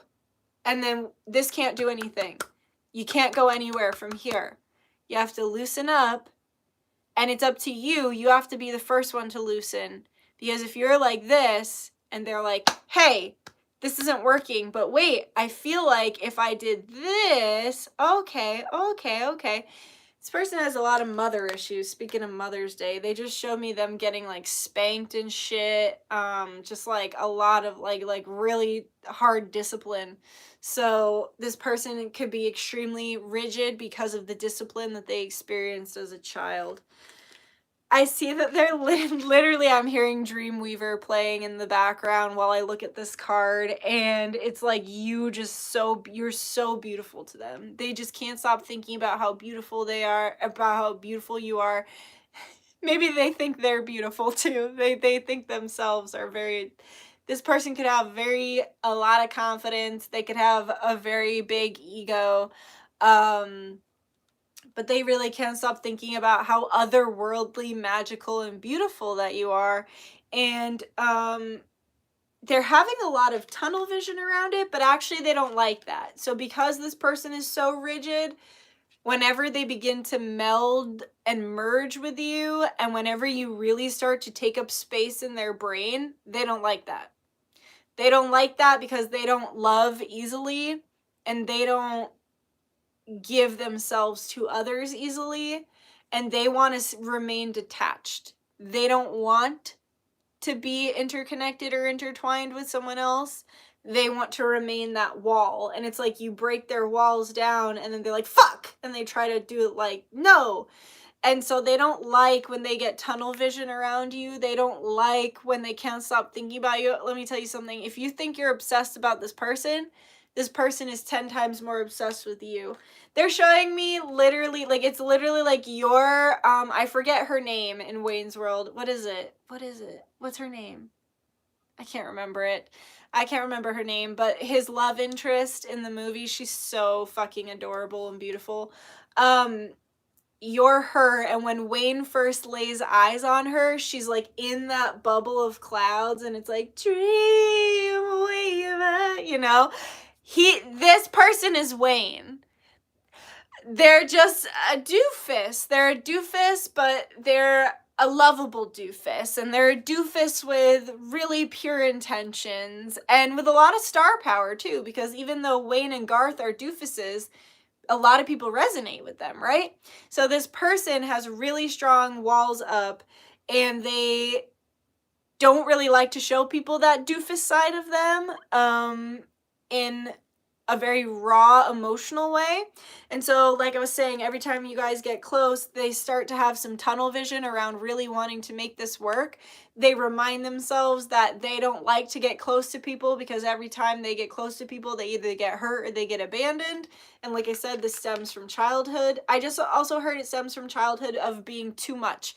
So like perhaps when they would get sad and they would be crying, it's like, no, like, you're having too many emotions right now, buck up, be a man, no, that's enough. Or like, maybe they would get really excited and their parents would be like, you need to calm down, you're being too loud. And so like their emotions were constantly stifled as a child, they were constantly too much, so they learned to be hard, and they learn to set up this wall. So every time they start to get tunnel vision around this connection, they put up some really strong boundaries, and they put the wall back up. And then it's like they are feeling bad right now because they feel like they rejected you, because, and actually, whoa, that's deep. So I just felt that from my head to my toes. So Spirit was just said that it's like they're starting to recognize this pattern. So if you've been going around in circles with this person and this has happened more than once, or maybe it happens a lot, like all the time, maybe you're even in a relationship and they don't even realize that they do this, whatever it is, they're actually recognizing the pattern, and now they're kind of in a stage where they're being kind of mean to themselves. So instead of recognizing the pattern and being like, oh, that sucks, I should fix that, they're recognizing the pattern and they're being like, you stupid idiot. And so that's something that they need to heal right now, because they're being way too judgmental and mean to themselves. So it's like they realize now that they're going around in circles and that they actually do keep rejecting you every single time that you guys start to get close. They put up a wall and push you away, and they're realizing that now for the first time, and it's actually making them feel really bad. They're like, why does she even bother with me? Like, why does group 2 even bother with me at this point? And then every time that they do that, you put your emotions away. So like the Queen of Cups, you can see she's literally putting the fish back in the cup. And so it's like, because it hurts your feelings too, because it feels like a rejection every time. Like there's only so many times you can be rejected. There's only so many times someone can tell you that they don't want you. There's only so many times you can be humiliated by someone before you're like, I'm over this. Like, I don't have a kink for humiliation. I don't have a kink for rejection. Like, I'm not attracted to this anymore. And so I think I just heard Billy Madison when he's like, you blew it! And he's like, all the camera's like all close up on his face. Like that's them to them right now. Them to them. You blew it! And they're like, like every time this girl lets me in, I fucking reject her and push her away. Why the fuck would she ever give me a chance again? And they're thinking about how you've put your emotions aside and you've kind of you've pulled back. They pulled back, so you pulled back. And Spirit's saying this is good. It's proper to mirror their energy and match their energy. Also, if they, okay, I don't want to trigger anybody, trigger warning, okay?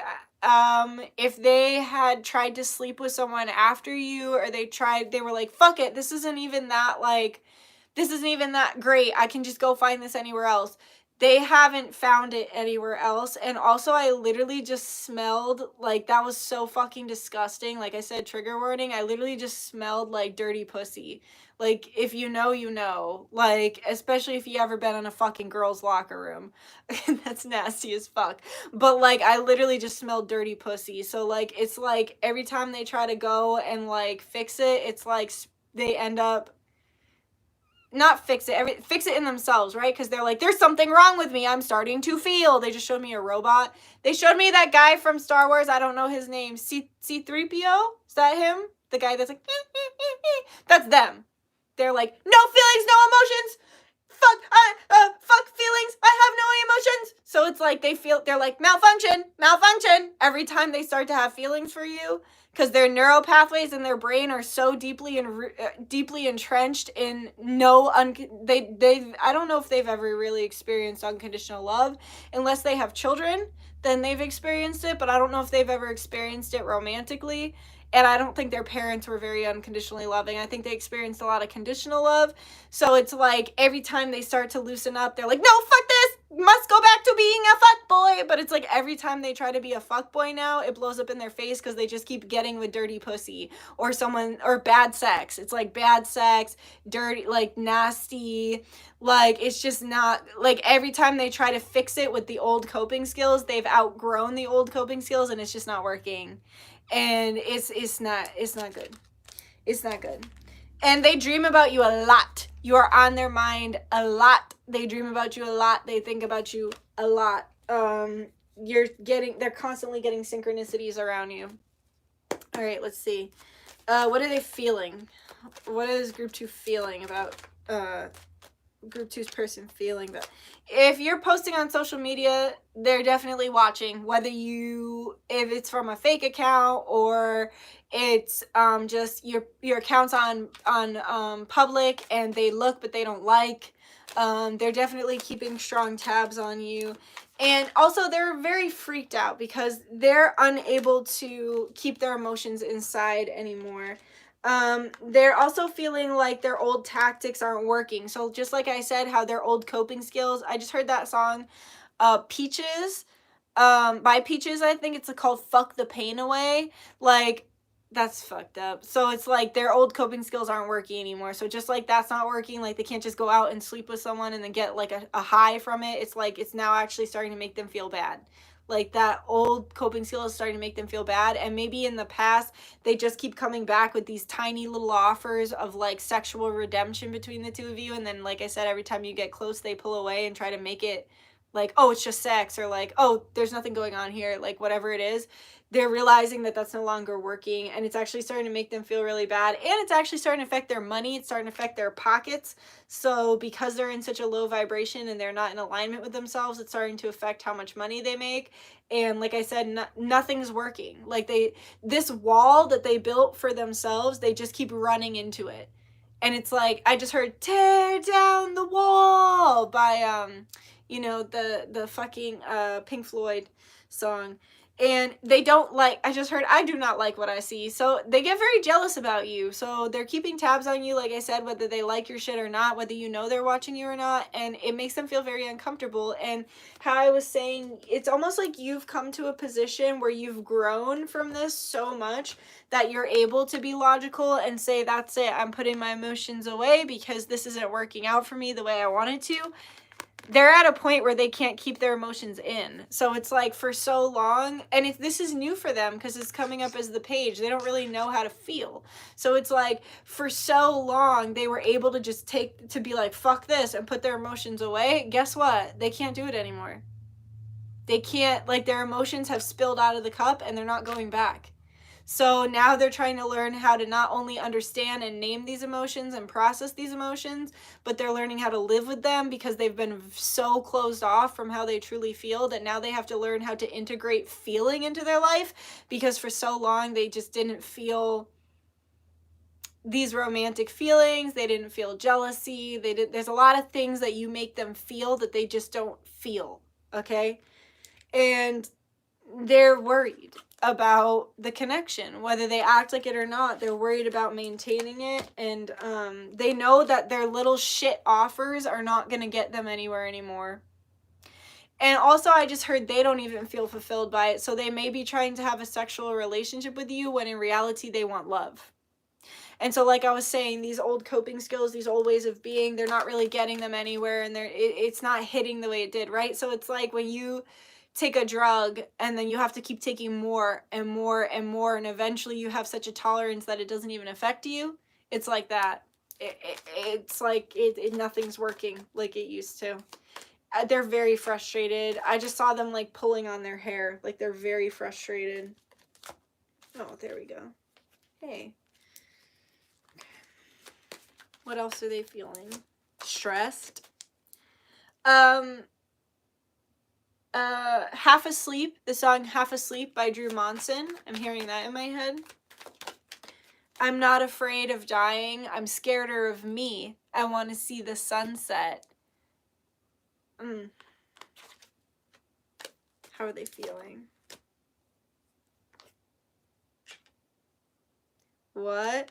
Okay, so I just heard, I'm just thinking with my dick. And eventually thinking, like, they're thinking with their dick isn't working anymore. So now what? Do you have a different song? They just brought it back to Dreamweaver. What else are they feeling? Alright, so they do not know what to do with these feelings. They do not know what to do with these emotions. They do not know how to proceed forward. All they know how to do is rush in and try and coax you with their penis or whatever genitals they have. That's all they know how to do. Like, they don't know how to show you how they care about you without fucking you. They don't know how to actually show up in a way that's supportive, and they're really examining this. They're really examining their behavior and trying to get a handle on it and trying to figure it out right now. And here with the Temperance and the Ace of Pentacles, they want to feel peace and they want to feel committed. They want to have a peaceful commitment to you. But bitch, you can't get to a commitment if you're just a Knight of Wands, right? So that's why they're examining this behavior, trying to come into a more stable energy in order to have a stable, peaceful connection with you. Because like I said, they're feeling things that they don't really know how to feel or how to process, and they no longer are feeling satisfied by their old tricks and temptations. So like, I'll give an example. When I, like, the first time I ever took acid was the best time I ever took acid. And I felt like for a while I was chasing that trip and I could never find it again because I'll never have my first acid trip ever again. It already passed, right? So it's like, it feels like that. It feels like they're chasing their old coping skills and nothing's hitting the way it used to. And they're, oh, that, whoa, that's so deep. So they're realizing that when they do the wrong thing, they get very little in return. But they're realizing when they do the right thing, they have a big reward, right? So we have the devil and the angel. They have the devil and the angel on their shoulder. The devil saying, just go out and fuck whoever you want, give the bare minimum, do the least, never heal your wounds. And then the angel's saying, wow, look at all the beautiful stuff you could have if you did heal those wounds. Look at how peaceful you could feel if you did heal those wounds. Look at how bright your future could be if you did heal them. And so right now they're looking at all their options here. And it's like they're looking at their options and they're weighing their options. And it's up to them to choose love instead of, and I think they will because the fuckboy card just fell away. So that just fell out of my hand. So I think that they will choose love. Let's see. So let's see their action. So then what is their action towards, my throat really hurts right now too. So it's really hard for them to communicate this. So what are their actions towards group 2? Excuse me. What are their actions towards group 2?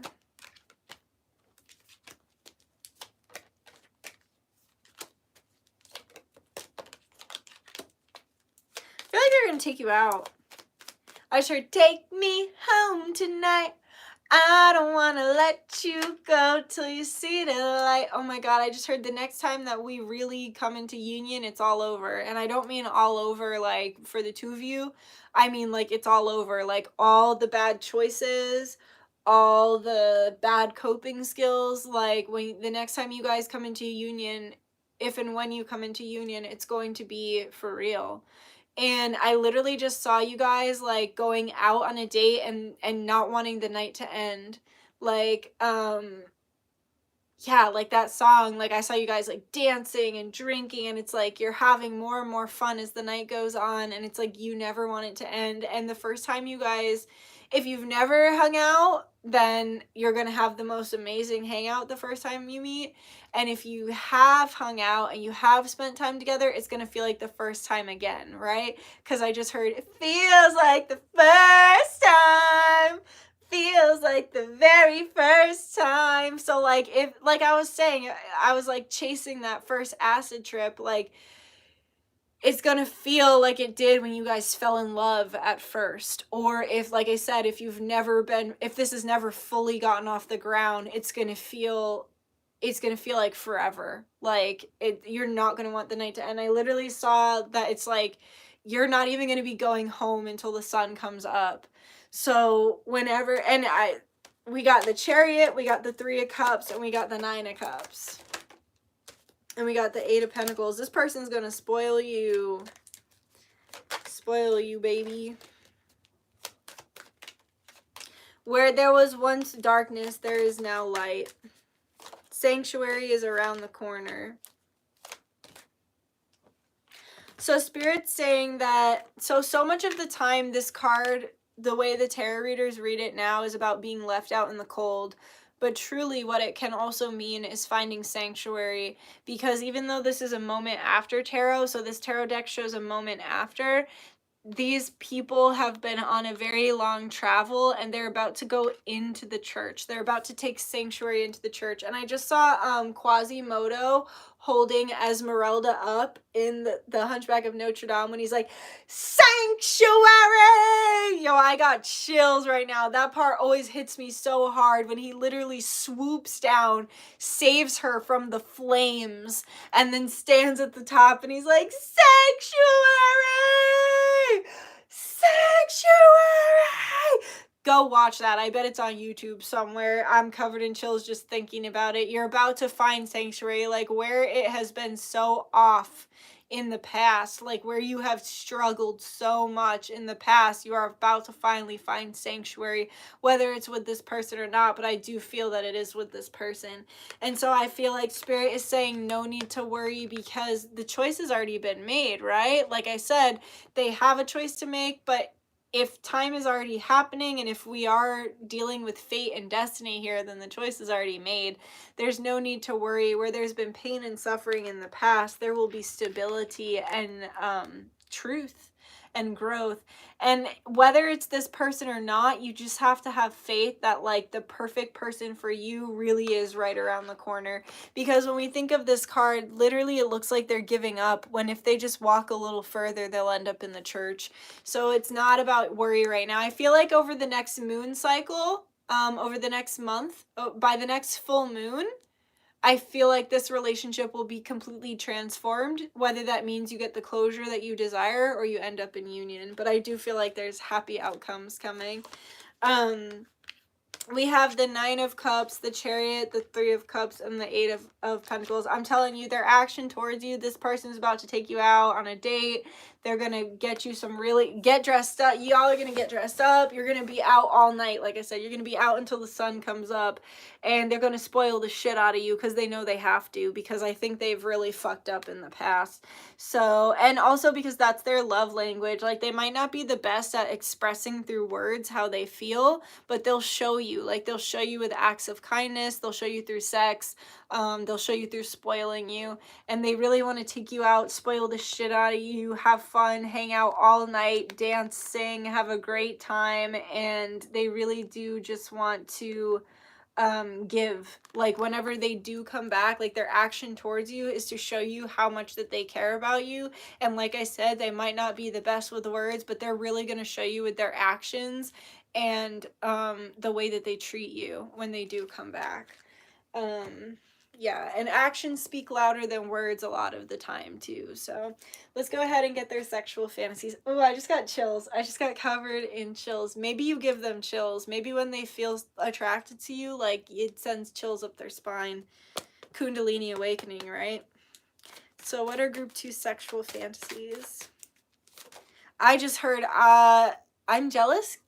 Don't like, so I thought of like group 2, and then I saw, so here's what I see. I will see like just silhouettes of humans, like they don't have genders, they're just light-bodied energies, and then I feel what the energy is. And so I saw the 2 of your light bodies, and then I saw a third come in, so, but it's on your end. So maybe you left them for someone else because they were acting a fool, or maybe you decided to date because they were treating you like a side chick or treating you like an option. So you're like, fuck it, I'm gonna keep my options open too. A bitch can keep hers open. And I just saw a third person come in, and your person was like, get out of here! Like, they're like, get out of here! That's so fucking funny.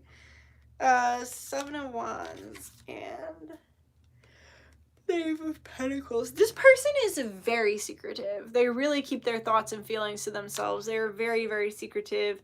And I feel like they're very sexually attracted to that like sneaky, secretive energy. So maybe they like public sex, or maybe they like, they just like sneaking around and being like, just being saucy and sneaky. And I really am seeing a lot of public sex energy here, or the like, you know, like you get a call, someone's trying to call while you're fucking, and they're like, answer the call. You know what I mean? Like they're like that. Cause see, but also this person holds way more back.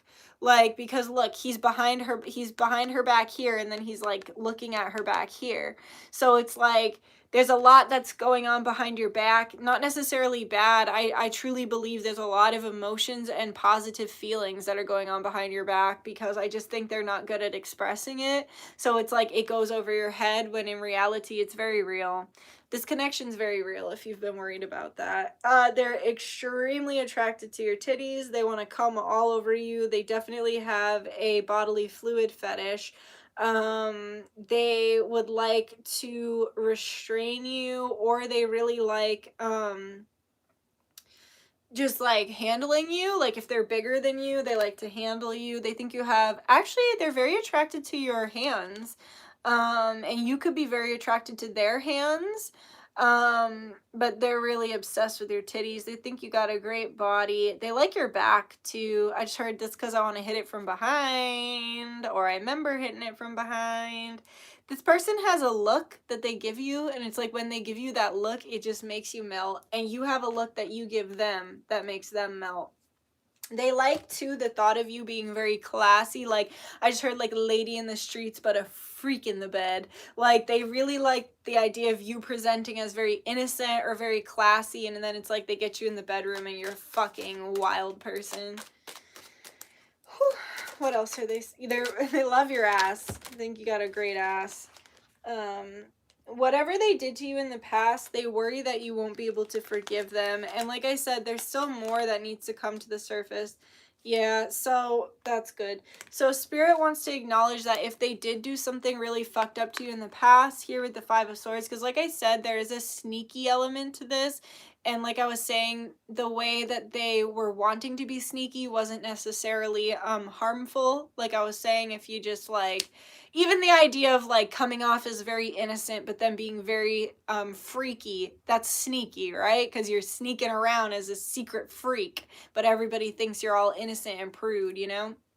So it's like they could be very attracted to the sneaky energy, and it could have gotten off the rails in the past, and the risk outweighed the reward, but they took the risk anyway, and then they lost from taking that risk. They had a major loss from taking that risk. So it's like they really do want to give you justice, and honestly so does Spirit. Spirit wants you to have justice on this situation, and so Spirit wants you to know that you will get justice. Your ships are coming in here with the 3 of Wands. You will get justice on whatever happened between the 2 of you. And then here with the 7 of Pentacles and the Emperor again, they just need a little bit more time to evolve. Basically, they're evolving into the best version of themselves here with the Emperor, and just know that you're always on the back of their mind. Here with this lady in the background, you're always on the back of their mind.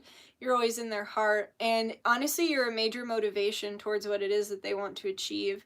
Like, they want to heal, they want to do better, and they just think you're so fucking sexy. They're just obsessed with your body. They like the way you move as well. I just heard that song by Santana.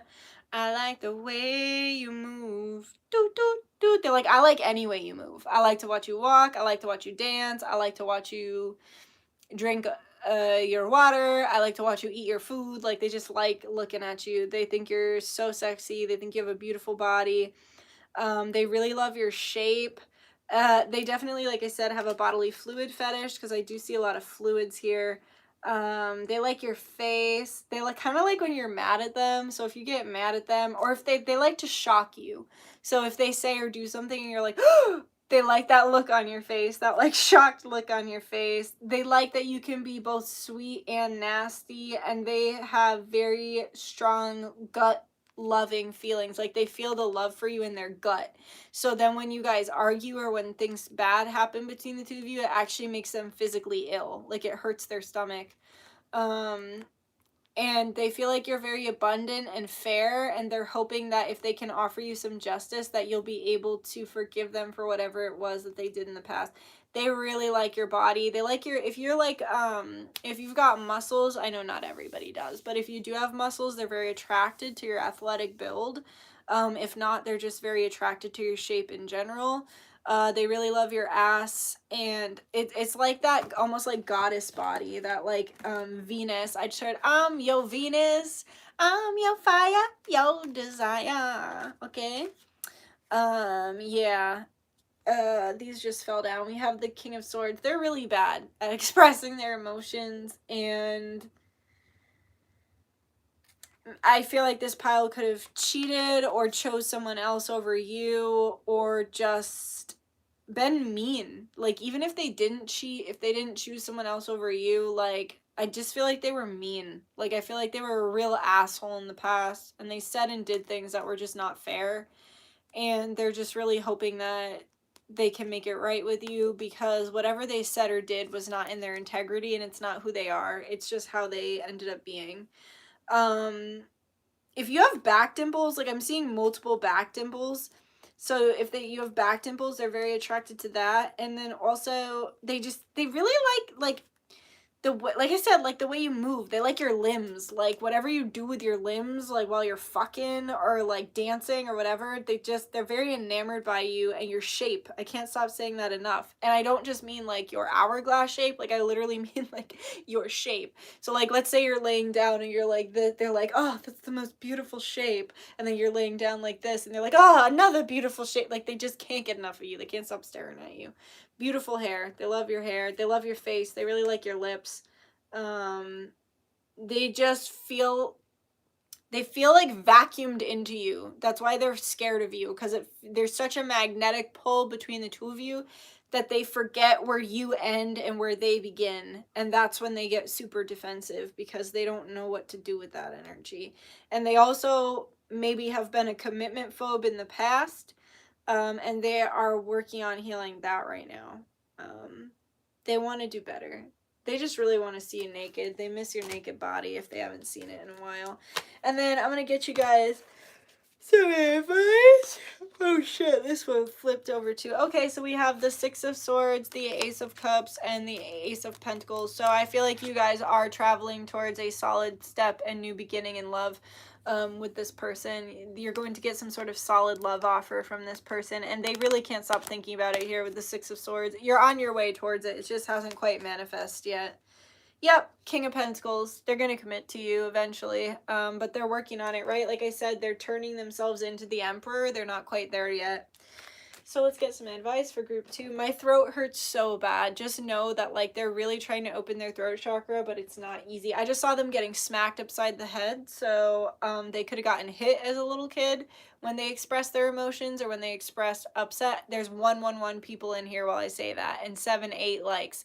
So 111 and then a sequence. So I'm on point with that. I feel like it's hard for them to speak up because they got hit a lot when they spoke their truth, or they just got shot down. Like, oh, that's a stupid idea. Why would you even say that? Like, you don't have to be physically abusive to be abusive, you know? But I do feel like this person got smacked. I do, because I literally just saw a little kid getting smacked so hard upside the head. Please like, guys. Please like. Thanks for the likes. So what's the advice? Listen, the advice is just to focus on you. We have warrior woman. If you weren't afraid, what would you do? I want you to just do whatever it is that you would do if you didn't have fear. And I don't mean go jump off a cliff or something. I mean like go get lunch by yourself. Maybe you're terrified to eat alone. Go do that thing. Go and like I said, don't be like, that just told me to be dangerous. No, I didn't. I told you to conquer a simple fear. So if you weren't afraid, would you apply for that job that you feel like is out of your league? Would you hit on that guy that you feel like is out of your league? Would you go take that trip, that solo trip you've been dying to take, but you've been too scared to take it? If you weren't afraid, what would you do? And then we have Starseed, what lights you up? Right now it's about doing what's best for you, focusing on yourself and making yourself feel happiness, making yourself feel fulfilled, making yourself feel joy. And then here with the Great Gathering, it's all coming together, soul hits and intuitive hit, it's all coming together, intuitive hits and soul tribe. So just know that it's all coming together in your favor. You're releasing fear right now and growing into the person that you're meant to be. And right now it's about focusing on how to fill your own cup and take care of yourself, because you're just kind of like in a healing waiting period right now where it's like, it's just about you. It's about you. Inner temple. Excuse me. Inner temple, devotion. Tune into the portal of your heart. It's about connecting to the body and connecting to the soul, to the mind, and to the heart right now, okay? So go ahead and like if you like it, subscribe if you feel like it, comment if you got something to say, and I will see you another time. All right. I love you guys. And if you're staying with me for the next group, yay! Welcome! Okay. I'm getting sleepy. Let's see, what time is it? Oh, I can't even see. 9:50. Group 3. Yay, we made it. Yeah, we're at group 3 now. Group 3! And then after this reading, we will be doing the family distance healing that I do. We have one person who signed up, and they signed up to heal their twin. So we're going to do some really good. We'll do a little meditation. That's how we'll do it tonight. We'll do a meditation because I know I could use a meditation. Okay. All right.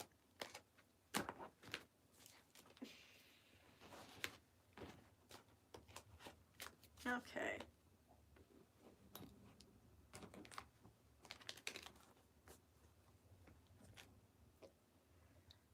Oh, excuse me, guys. I'm just tired. I'm just a tired baby. I need water. No more alcohol. I need water.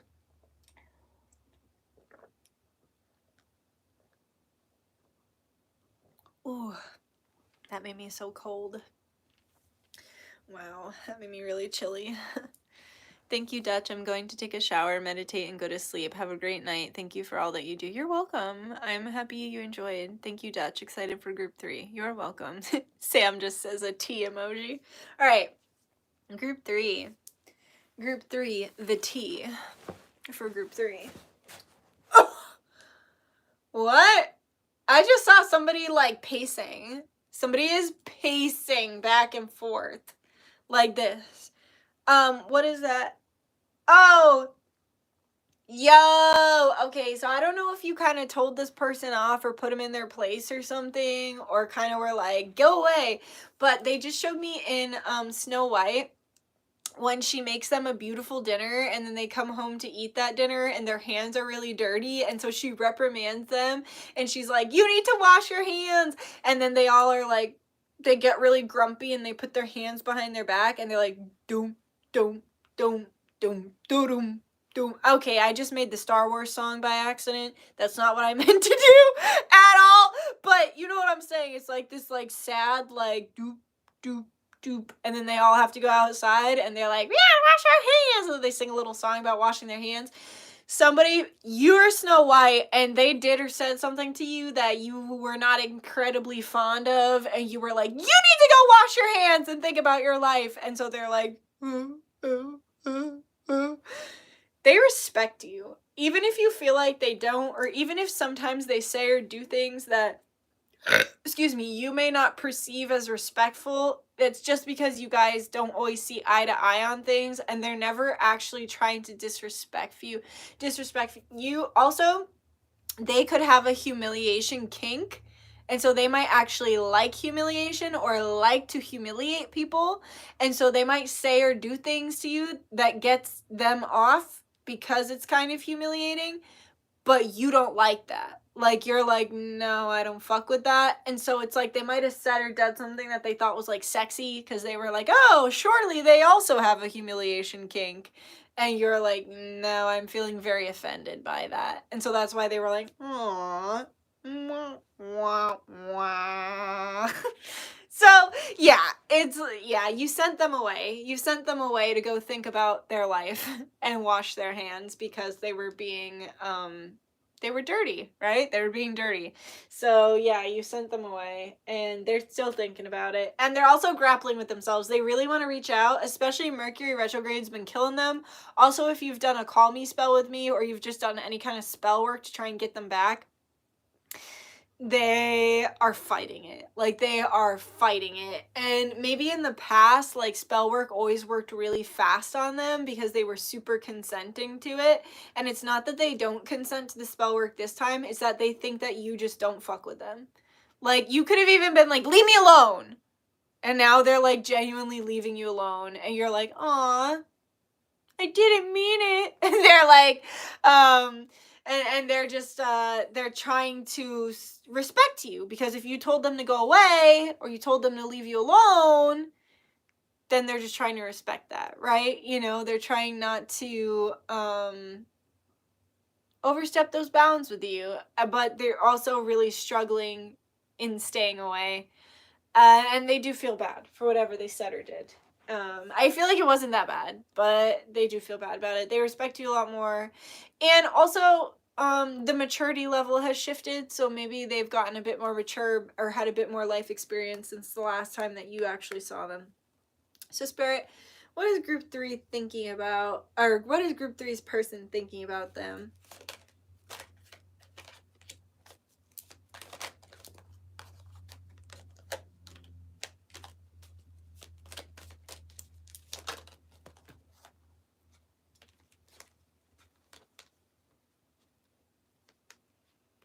Wow.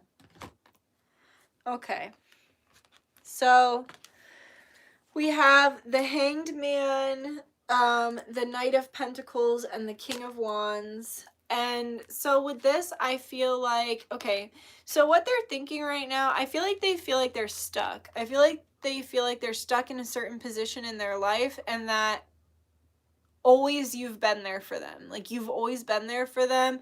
Even if it wasn't physically, you're there for them astrally. So you might show up in their dreams, or you might show up through synchronicities, or you guys might text or call or whatever. It's like, no matter what, they know that your soul is always there supporting them, and they do feel a bit tied up right now, but this is actually good for them because you can see his crown is being illuminated, and the Hanged Man is about being in a state of surrender and coming into a spiritual awakening. And so it's like, whether you realize it or not, your soul is really helping them through the spiritual awakening, and they think about you all the time. They really do think about you often.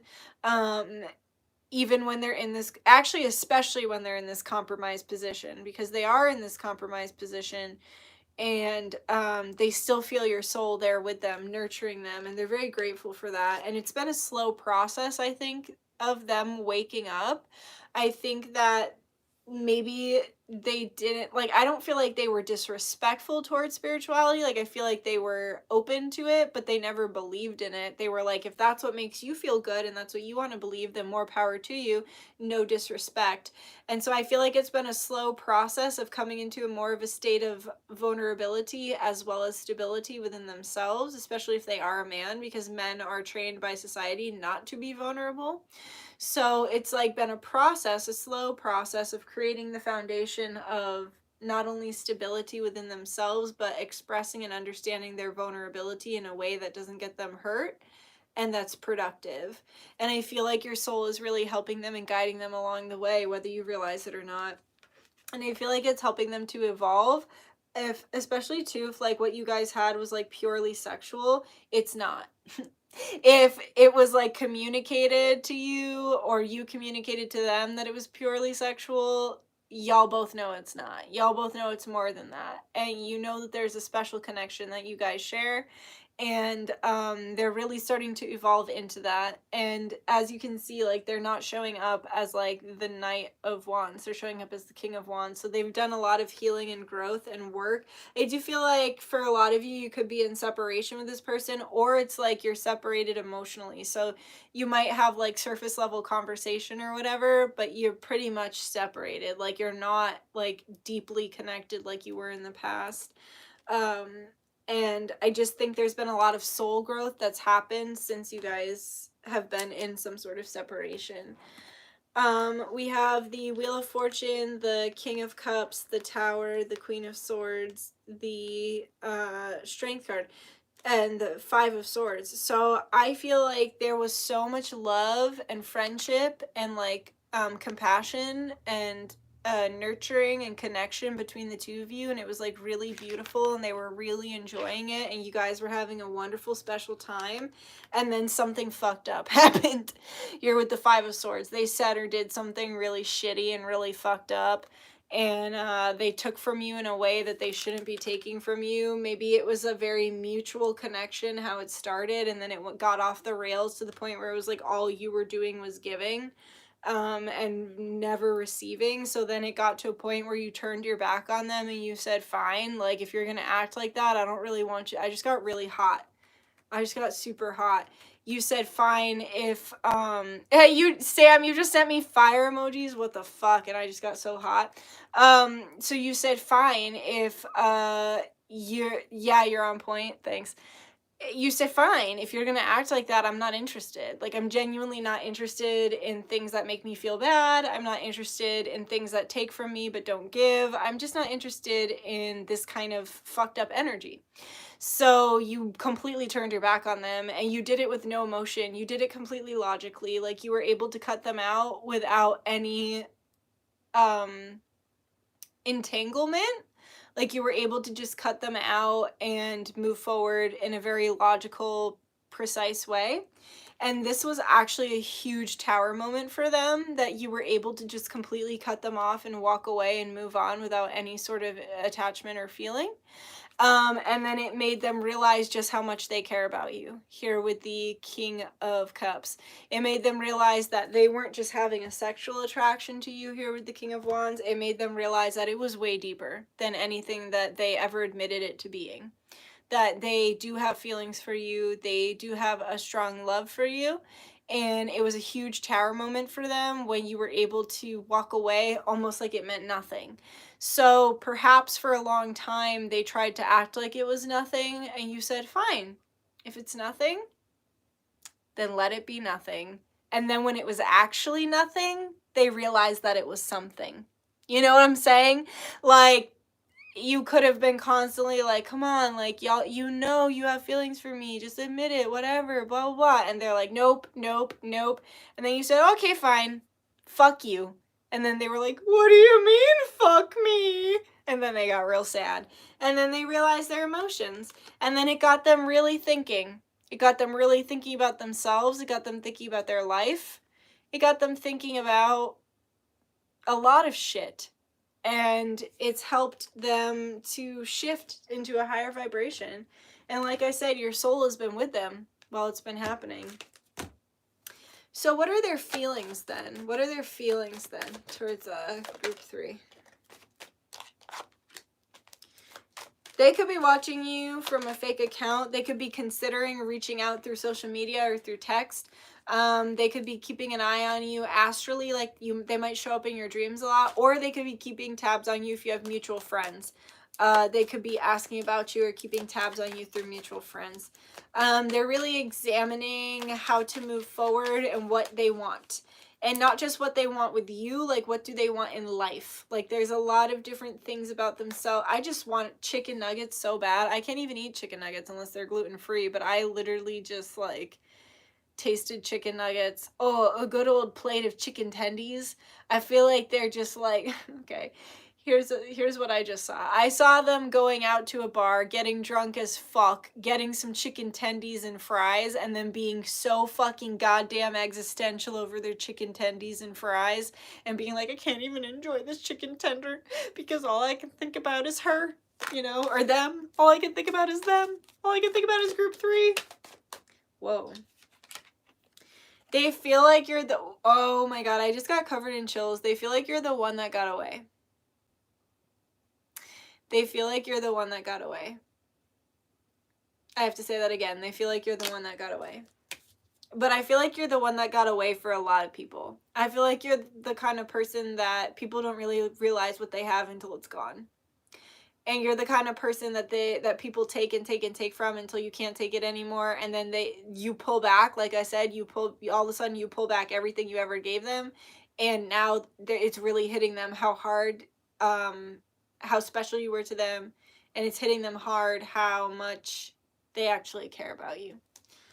If you've been thinking about reaching out, this is your sign to do it, because they're thinking very highly of you and heavily of you. And if you've been thinking about making, somebody just booked something with me, and that is a confirmation from Spirit that yeah, if you wanted to make a small gesture towards reaching out, obviously don't go crazy, but if you wanted to send the first text like, hey, or like, how are you? Like, it's okay. You can do it. How are they feeling? Feeling a little butthurt. They're feeling a little butthurt about everything that went down. Like I said, they feel like you are the total package. They feel like you're the one that got away. They feel like you have so much to offer. They wish they committed to you when they had you. They wish, I just heard, I fucked around and I found out. So they fucked around and found out. And they wish they didn't. They wish that they just locked you down when they had you. They realize that there probably won't catch any, I just heard there's so many fish in the sea and I haven't caught one like you. And they're just really realizing that. They really realize your value.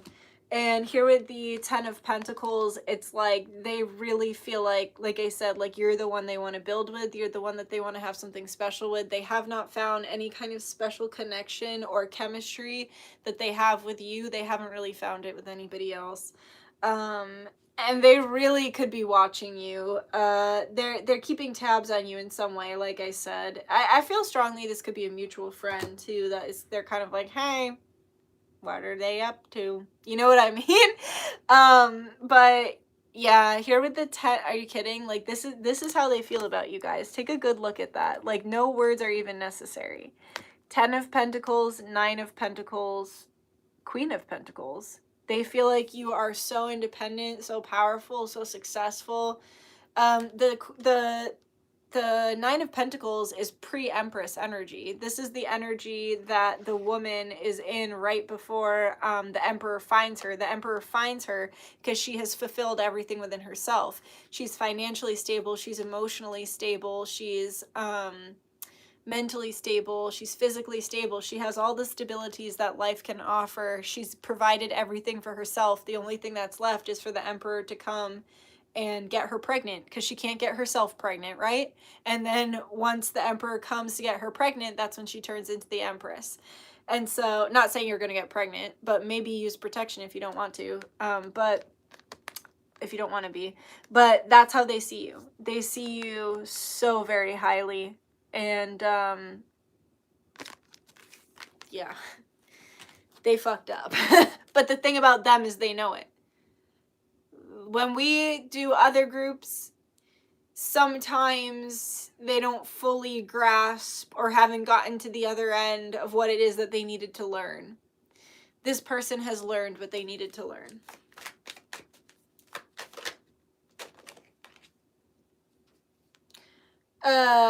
The Sun card. Okay, Sun. Wow. Okay. It would actually make them really, really happy if you reached out. Like, they would be mind blown if you reached out. They would be very happy if you reached out. And when they think about you, It makes them very happy. I just heard, I'm walking on sunshine.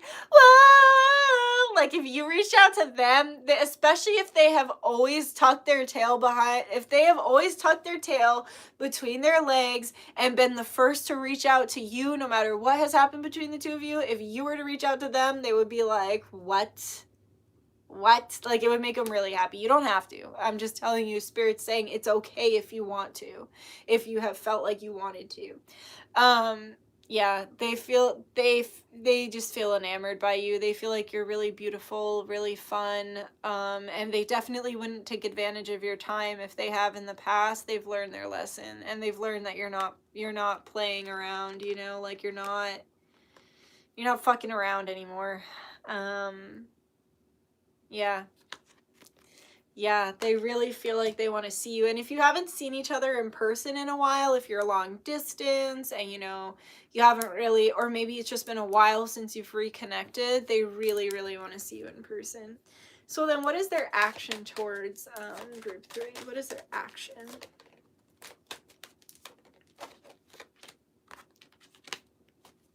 They really want to make things right. Like, they're very stressed out about, this is a very kind, honest, emotionally intelligent, genuine person. And so because of their emotional intelligence, they're able to look at their actions from their emotional intelligence and maturity and responsibility. They're able to look with that emotional intelligence back on the way that things went down between the two of you in the past, and they're actually really able, especially here with the Libra card, the Justice card, they're able to see both sides. So they're able to take responsibility for the way they hurt you and see why it hurt you, and then they're able to still maintain their feelings on their side and end of the spectrum. And they really want to make it right because they feel very stressed out about the way they treated you and if they hurt you in the past, and they would like to make it right. And yo, literally, I'm telling you, it's like the second you show, all right, I'll tell you a little secret. I completely blocked out a certain person's energy in my life for 6 solid months. I blocked them out astrally. I blocked them on all social media. I blocked them on everything in every way for 6 months. And then I liked one of their pictures, and within seconds they were requesting to follow me and in my DMs because they wanted to be, right? So it's that energy. It's giving that energy. That if you've been blocking them off because you're just like not dealing with it, as soon as you release that block, it's like they're going to come rushing in. Their action towards you, if they see some sort of gesture or offer towards peace, like I'm literally seeing somebody waving a white flag. Wait, they just showed me Squidward. Remember when he's in the, remember when they're having a snowball fight and then he makes that giant fort and then nobody's even outside the fort trying to get in anymore because SpongeBob and Patrick decide to go inside, so then he's just kind of going crazy in his own walls? That's you, no offense, but you built this big walls around you and nobody's even trying to get in anymore because you've built such a big wall. So if you let that wall down, they're gonna rush right in because they won't be able to believe what they saw. And they will rush in to make it right. But there's a really strong sexual attraction and connection between the two of you as well. Yeah, you're going to have a major victory with this person. And you'll have a nice conversation with them too, I see. This person's not afraid to chase what they like. And they could have been very forthright in pursuing you in the past. And they'll be just as forthright, if not more forthright, pursuing you now. This is that real, true masculine energy that pursues what they want, right? So, and it's the last day of Mercury retrograde, baby. You better make that little decision today, right? But we do have shadow period for the next couple weeks, so whatever. But you're going to have a major victory around this. And I think the reception will be very kind. Like, you'll be very kindly received, no matter what you do. I just heard you can really do no wrong. So they just said, I realized I can't really stay mad at you. So even if you did something that made them mad, or they did something that made you mad, maybe you can't stay mad at them. But their action towards you, you're going to have victory around it. It's going to be a very positive, compassionate reconnection. There's going to be a lot of love, a lot of tension and sexual energy, and there will be justice around this situation. You'll get what you need and what you want. You can't always get what you want. but you get what you need, right? Okay, what's the sexual energy? Oh my god, so spicy. I just heard I want to devour every inch of you. I want to explore every inch of you, devour every inch of you. I want every inch of you. They were just like, I really want to go so deep too. Ooh, this is my twin flame card. This could be your twin, or they could just take you out on a really hot date.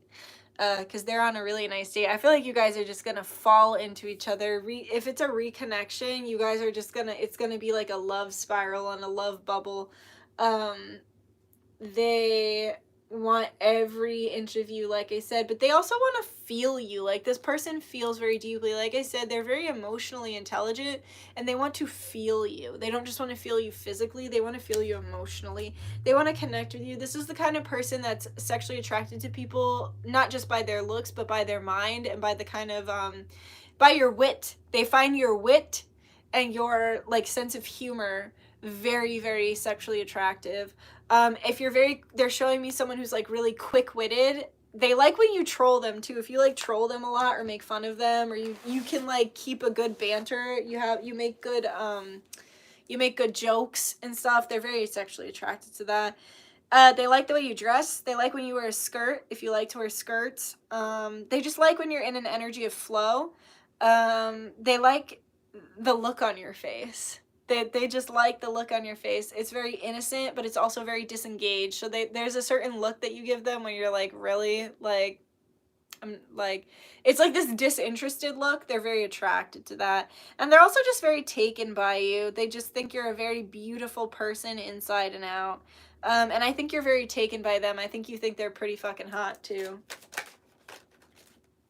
King of Wands again. Okay, they're coming up as the King of Wands twice.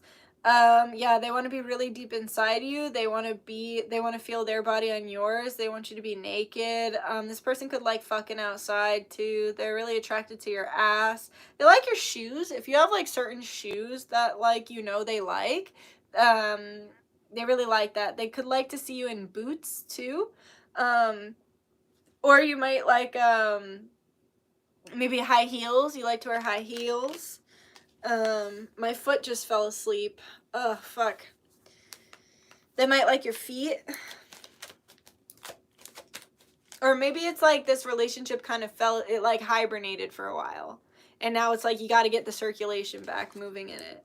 But I feel like it's going to be like you never left off. Like wherever you pick up, it's not going to feel like you even left off. It's very natural. They're very attracted to your titties. Definitely a foot person, I think. Or it's like they just really want to make you feel good. So if you like feet, they're definitely into that. That look on her face in both of them. It's like that look with like your lips pouted out. It's like this pouty look they really like about you. They could like to piss you off too. Like I was saying, they really like the back and forth. They like the banter. So they could they like your wit, your back and forth, and the banter. And so they might like to piss you off because, you know, you start to troll them and they like to be trolled. Wait, didn't I say they might have a humiliation kink? And they like try it, and then it like didn't work out with you? That's interesting. Those went flying. Yeah, like I was saying, if you've done spell work on them, it affects them heavily here because look, he's like trying to cut her hair, and I always think of him like taking her hair to do a spell. With the 5 of Pentacles though, they have felt very left out by you. They feel like they're just not good enough for you. They're very sexually attracted to you though. This is the kind of person that it's like you go out in public and the whole time they're like whispering in your ear all the dirty shit they're gonna do to you when they get you home. They might take you out to see some music as well. You guys might connect with music. They might send you music as a synchronicity. Like I said, they're very attracted to your titties, your face, your hair. And they like to be dominant. This is the kind of person that likes to be dominant in the bedroom. Yeah, they could even want a threesome because we do see 3 women here with the Wheel of Fortune. If you're not into that, then just don't even, you know, take what resonates, leave the rest. But I do see that it's like they could want to have like an orgy or have like a threesome. Here with the Three of Cups, they just have a lot of fun with you. They just think you're really, really fun, and it's not just sexual fun. Like, they have a lot of emotional fun with you as well. It's like I said, you're very, you're great to be around. And then here with the Three of Cups, look at her face again. I'm telling you, there's something about your face. There's something, and then look, she's doing the pouty face again. There's a certain look you give this person that just makes them fucking melt. They can't take it. They really just want to see you naked really bad. And I just heard that song, if you're talking bodies, you got a perfect one, so put it on me. What'd you say? I'm stoned. I did too think it's funny. Yeah, so... yeah, they really want to touch you. They really want to put their fingers inside you too. Like, you could even be out in public and they start like dipping in you a little bit before you even get home. Yeah, they just love your body. They love your charisma, your passion, your soul, and your energy. They're just very attracted to you. Like, not only are you very physically attractive, your energy is like so magnetic to them. And you're so spicy to them, so steamy. Like I said, they love your face. They love to see your face when you orgasm too. They just want to kiss all over you, touch all over you. They want to touch every inch of you, kiss every inch of you, lick every inch of you. They really want you naked. They could even have a fetish to like fucking water. Like, they might want to fuck in the shower or like somewhere by the water or like in the ocean or something. Or in front of a mirror, because this lady's like holding a mirror to herself, so they might even want to fuck you in front of a mirror. Like, they might want to make a movie. Oh, I just got chills. They probably want to make like a movie. Oh, what's that? Oh, be careful though. Spirits, with the Seven of Swords coming out, Spirit's just saying like, make sure that you're only, you know, making, like, giving them nudes and stuff like that if you truly do trust them. But here with the Seven of Swords, I think they really feel like you don't fuck with them anymore. They just really feel like you could give two shits. They feel like you just don't care, you're over it, and you're too good for them. They're very attracted to your shape though, and your ass especially. Another twin card. This could be the twin flame group. Yeah, they could want to get you pregnant, for sure, but we can, this is my twin flame card, so you can see the two figures in the flames, the two twins in the flames. They're very enamored by you. They find you to be very beautiful inside and out, and like I was saying at the beginning, they really do feel like you're the one that got away, and they do hope to be able to create something and build something with you, even if it's just for a short period of time. Even if I just heard that song that's like, tonight we are young, so we set the world on fire. That one, okay, that one, that. They're like, no matter what happens, I just like to fuck you one more time. I don't care where it goes. I don't care what happens. I don't care what the future holds. I just like to do it one more time, you know? And then we have the lovers. Why is this such a twin flame group? This is crazy. Wow.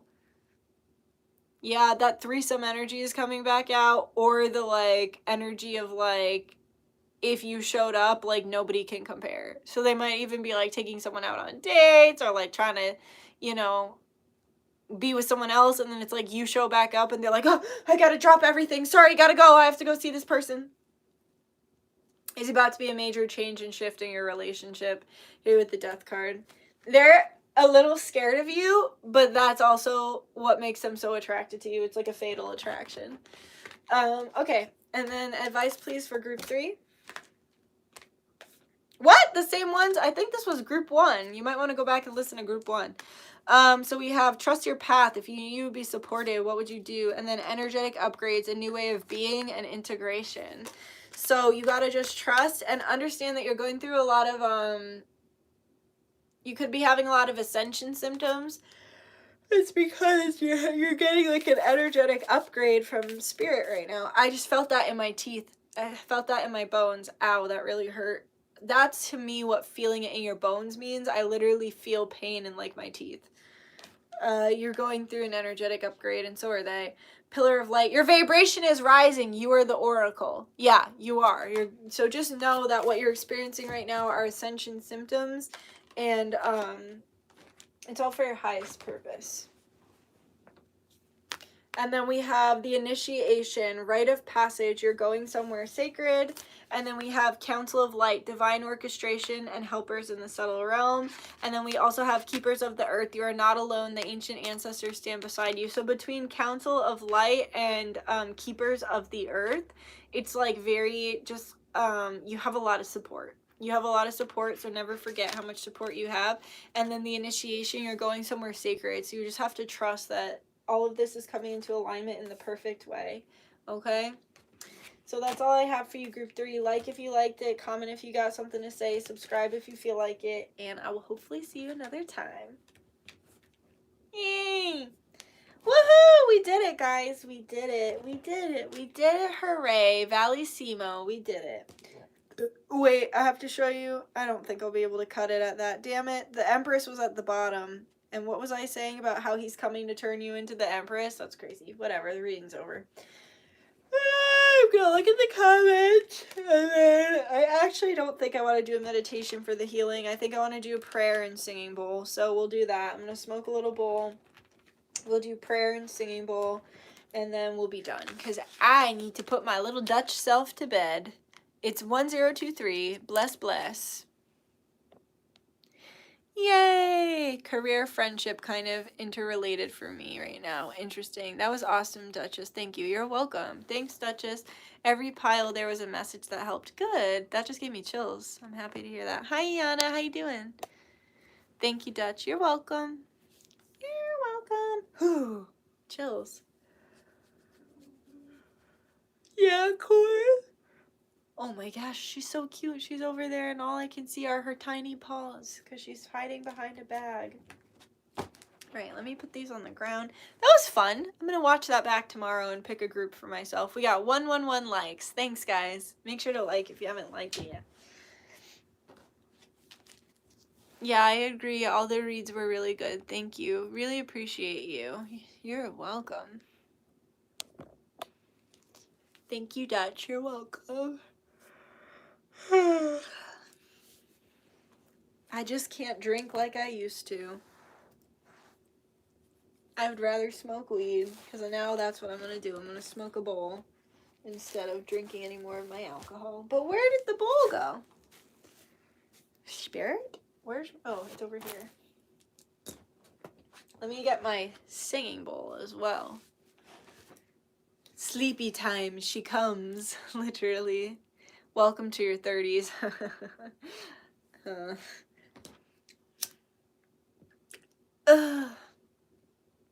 Thanks, this was a good read tonight. You're welcome. That's crazy. I've been seeing 1, 2, 3 a lot lately too. Yeah, it's a sequence. It means you're in alignment.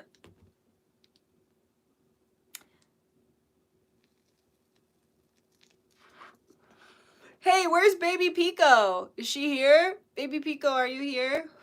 Did you get the notif? That tasted like shit.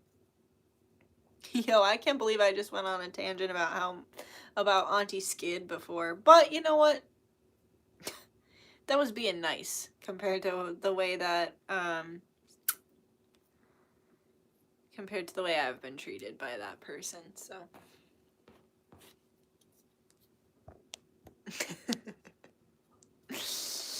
I'm also a little scared of me. Just like your person. That's funny. I get scared of my temper.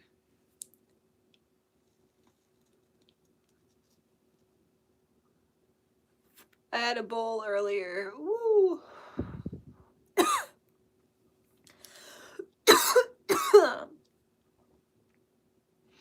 I gotta eat something after this. I want fresh weed. I don't want to keep smoking this crusty old bowl. I want fresh weed. Let me get my singing bowl. Be right back.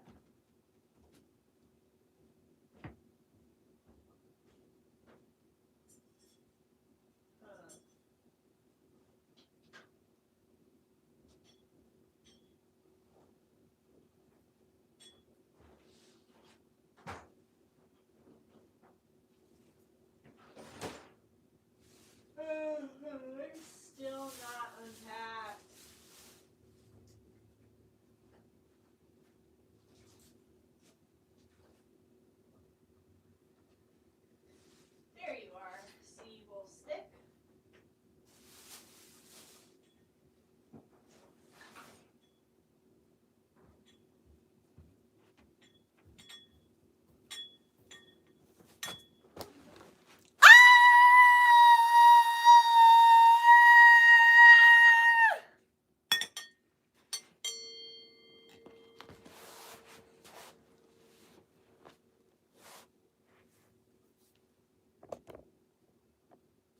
You gave me flashbacks. Oh, yay. Maynards. What's that? New weed? Is that what that means? Hey,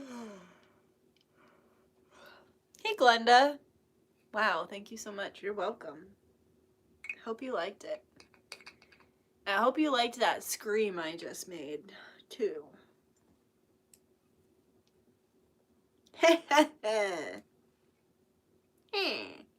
Okay. One time, my personal trainer was stretching me, and I made a weird noise because I constantly make weird noises. My friends in the past have been like, I feel like that's just a thing about you. Like, if you know me, you know that I just constantly make odd noises all the time.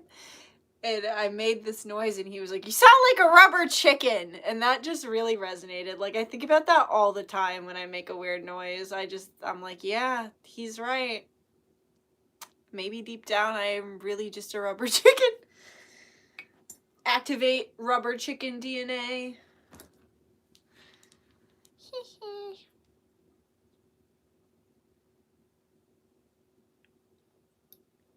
I'm like, my friends that no longer exist. I mean, they exist. They exist in real life, just not in my life right now. Right now, you know? LOL, rubber chicken activated. It's a witch thing. Oh! Guys, I gotta go. It's 4:30 a.m. here in Germany. Would never miss out on a live from Nikki. You are so sweet. Thank you. Get some sleepy times and get some good sleepy sleeps. And maybe I'll come to you in your dreams if you want. Maybe. I don't know. I be hopping around out here. I don't even know what the fuck's going on. People are like, you're in my dream, you're in my dream, you're in my dream. And I'm like, but then one time something really bad happened because I have WhatsApp and someone was like, hi, like I had a dream and the dream told me to write down your number and text you. And then I did. And I was like, oh, and I was like, wow. That's crazy. I was like, I'm not surprised. I'm a very spiritual person. And they were like, I'm going to send you a video of me. And I was like, okay. And then it was horrible. It was a really disgusting penis and giant balls. My eyeballs were assaulted by the giant balls. It was horrifying, and it was the balls. The balls were like literally this big. I'm not kidding, but that's not even that big. They were bigger. I mean, that's pretty big, but still, they were like bigger than that. They were big balls. And then the penis was so ugly. It was like real fucking fat on the bottom and then got turned like into a cone shape. And that's going to be seared in my mind for maybe the rest of my life. I hope not, but yeah. Why did I start talking about that? Why did I bring that up? I thought of it earlier today. It haunts me. Like I was having a nice drive and all of a sudden it like flashed in my head like the freaky penis and I was like, ah! Why are men like that? Like there's literally, I mean, I'm sure they exist. I'm sure women like this exist, but there is no woman that's just out, that I know anyway, that's just taking unsolicited pictures of her vagina and sending them to random people she doesn't know. And like I said, I'm sure there are women with that fetish, but it's not the norm.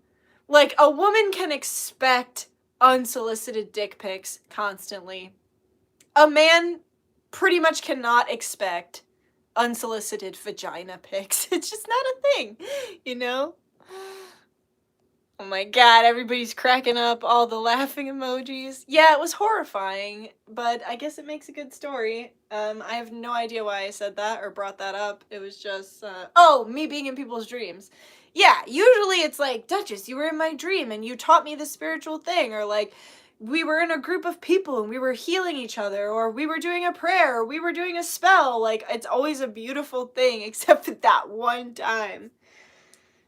And you know what? I haven't been on WhatsApp since. I have WhatsApp to talk to one person that's over in the UK, and I'll talk to her eventually, because we'll talk when we talk, you know what I'm saying? I haven't been on the app since.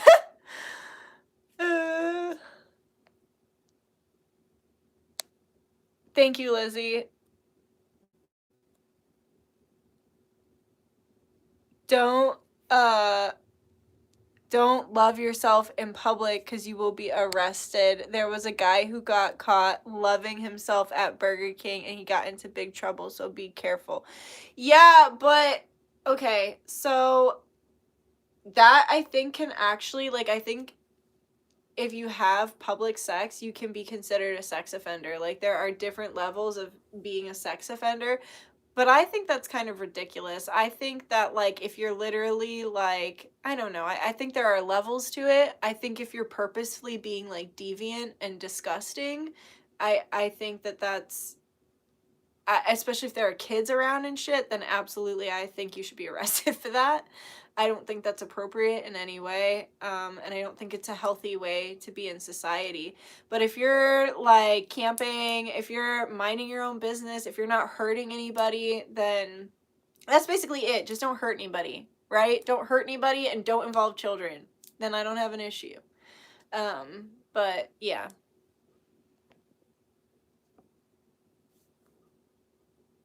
Promise you'll be in my dreams. I don't know. Maybe. Maybe. Oh, there it is. The lighter fell down. I guess I don't really need to take another hit, but I could. 77 people in here and 117 likes. Hell yeah.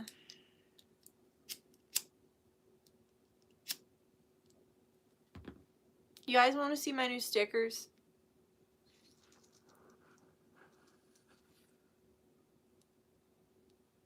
I just got a bunch of, like, sexy lady stickers. I really like them. But those are in my kitchen. I have a whole pile of them.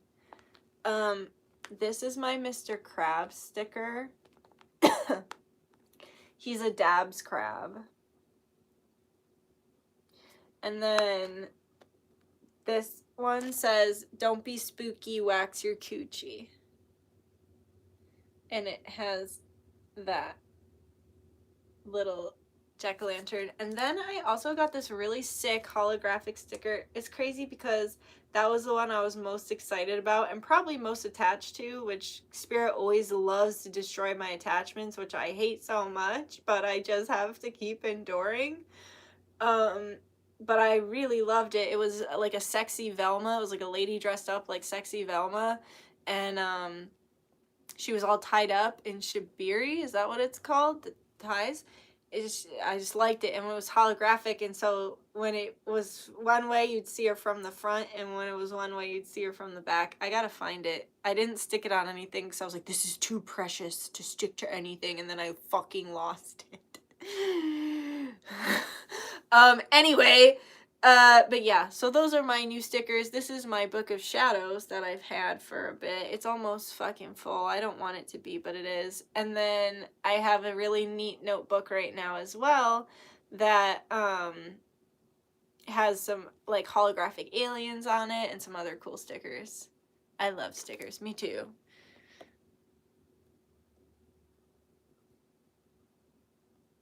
Sigh, too early for timestamps. Yeah. Does she mind if I share my fan page link here? Is it a fan page for me? Yeah, you can do that. Is this my first fan page? Am I having a fan page moment? Wow, this is cool. Shireen has several fan pages. People love her. That's beautiful. That's a milestone for a witch to have a fan page. That's pretty fucking neat. Like, people fucking really love you if they're gonna make a fucking fan page, you know? Oh, it's yours? Oh, like your OnlyFans? Yeah, I thought you were gonna make me a fan. Look at me, I'm being so fucking self-centered. I'm like, oh my god, it's happening. I'm gonna have a fan page. Sorry, guys. Yeah, share your OnlyFans. I don't give a fuck. Go ahead. Y'all follow Sam if you want. And somebody make me a fan page. Just kidding. I was like, it's happening. It's happening. I don't even know if I would want a fan page, because that means people are posting. I guess I suppose, like Lizzie, I mean, it's not a fan page, but it's so helpful how you like, that is almost a fan page in and of itself, that you will fucking put all the timestamps and keep up with my links and keep up with what I'm doing. Like, I appreciate you so much, and that in and of itself is like a fan page, because that's what Shireen's fan pages do, is they, you know, they post everything that she's doing, so she has to do less work. And I think that's wonderful, because she's handling a lot of souls. Like, when you're a witch and you're doing group work, like, I know I get what I can handle. Like, Spirit gives me the clients that are aligned with me and the amount of work that I can handle, because she's working with a lot of fucking people, and that's a lot of souls and energy to not only touch, but literally juggle, because you're handling, like, every single one of you clients, you each are like this spider webbed branch of energy connecting you to different souls, different contracts, different lineages, different life purposes. Like, when you think about a person, it's not just that person, it's an interconnected web of other people, places, and things attached to that human. So when you're juggling this client, you're actually juggling a lot more than just that client. And when you're juggling a lot of clients, that's a lot, like she really is like a jinn, right? Like, because she works with the jinn, and she is an Arabic witch. And Arabian Conjure is her page, if you've never seen it. But she really, it's like that lamp, the genie lamp, it holds so much energy, right? Like, it's like encasing a lot of power. And she really is doing that. She's like holding all this energy and power in one vibration, right? Because she's working for the light, and she's basically like me, she's like collecting this light army to work for good, to work for source, to work for God as you perceive God, to do things in a righteous, integral, and true way, you know? And so when you're holding that vibration, and you're kind of like the glue holding all these pieces in this one direction, it takes a lot of stamina. But that's what we are, right? We're channels. That's what the lamp is. It's a channel. It's a holding space. And that's what I am too. I'm a channel, and I'm here to serve, you know, and to point humanity in a certain direction. And that's why I get my ass kicked when I fall out of my integrity, because when I fall out of my integrity, I'm holding this big vessel full of souls and energy, and there's way too many people holding big vessels of souls and energy that are out of their integrity. There's way too many celebrities like that. There's way too many influencers like that. That's what they mean when they say sell your soul, you know? And there's way too many politicians, perceived authority figures, and people in power that are steering a large group of energy in a direction that have lost their integrity and their purpose behind why they're doing it. Or their purpose has become entirely separate from source, God as you perceive God, and completely selfish. And that is, we have an overabundance of selfishness, greed, and evil within our dimension right now. So that's why we got to steer it. We got to actively grab the energy and point it, and actively every day be our best versions of ourselves. Give ourselves, and you know, you're not going to be your best version of yourself every single day, but you still have to, like, just do your best for you. So even if you're having a bad day, how can you be kind to yourself, you know? It's about just steering that energy in in the energy of unconditional love, light, and God as you perceive God. And that's all I'm ever trying to do here. I had an Uber driver who was like, he did not like me. He was from Jamaica, and I guess where he's from, a lot of the witches are mean and not good people. And the kind of witchcraft that they do is to, and this is not me putting you down. Oh my God. I don't know. This is his words, not mine. Like, I've never been to Jamaica. I wouldn't know. This is his experience, not mine. I'm not judging anybody, okay? Because I don't judge anybody, because I don't know, because I didn't have that experience. How the fuck can I talk on something I didn't have an experience about? I can't. So anyway, he was saying that where he's from, that it's like they do magic against you, and like they do magic to make you need something, to make you have to keep coming back. And there was like not a damn thing I could really say that would kind of, because he kept asking, well, how do I know you're good? Like, he kept asking that question so many times, and every time I tried to explain why from my perspective, and about my intention setting, and about the energies I'm working with, and about what I'm trying to do here, it was like never enough. It was always like, but I'm asking you, how do I know you're good? And it's like, I'm trying to tell you, but it's like, it was a perceived notion. So that's why I think where I was going with that is like, you just have a certain responsibility to stay in your integrity when you're working with such amount of energy with other people's lives. Like, we're literally handling other people's crowns. Like, we're literally touching your souls. That's another thing I learned from Conjure Queen. She would say that all the time. She'd be like, don't let certain people fucking touch you. She's like, why you think they want to touch you? They want to touch you. My shoulders are tight. My armpits are tight. She's like, they want to touch you because they want to steal your energy, or they want to leave something else in you, or like you gotta be really careful about who you let touch your hair, who you let touch your head. That's your crown. That's your direct link to source. Or you just gotta bulk up on your protection, like wear your protection amulets. If it's not, like, if you have to go and get like a massage or something, or set an intention. Like, intention setting is so powerful. It's like so powerful. Just set an intention, put a shield around yourself, put a bubble around yourself, you know? It's all stuff I had to learn from like experience, but also from other people before me. But where was I going with that? Oh, yeah, you don't really want to let people touch you, or like get in your energy. Like, it's pointless to like get in fights online. Like, that's a lesson I had to learn the hard way, because there's such an entanglement between the phone, and like that's such, like, that will weigh you down too. Yeah. Where was I? Oh, I'll tell you a different story, and then I'll do the healing. I also had a wonderful Uber experience with a really nice lady who was a fucking twin. Like, I can't even describe the amount of twins I saw while I was there. Like, you really are, all is mental. And like, I'm on this like twin train, because I don't know if it's the truth, but I was given a certain message that I might conceive twins. I don't fucking know. I never know anything until it actually happens. So that is a timeline. I know that timeline exists. I have clients who've seen that timeline for themselves as well. And I explained that the reason behind that is because, like I was saying about me and Shireen collecting this light army and basically moving in battle, like, we're in a battle between good and evil right now. Like, it's not a political thing. It's not this country is fighting this country. Like, we're literally in a battle between good and evil on all levels.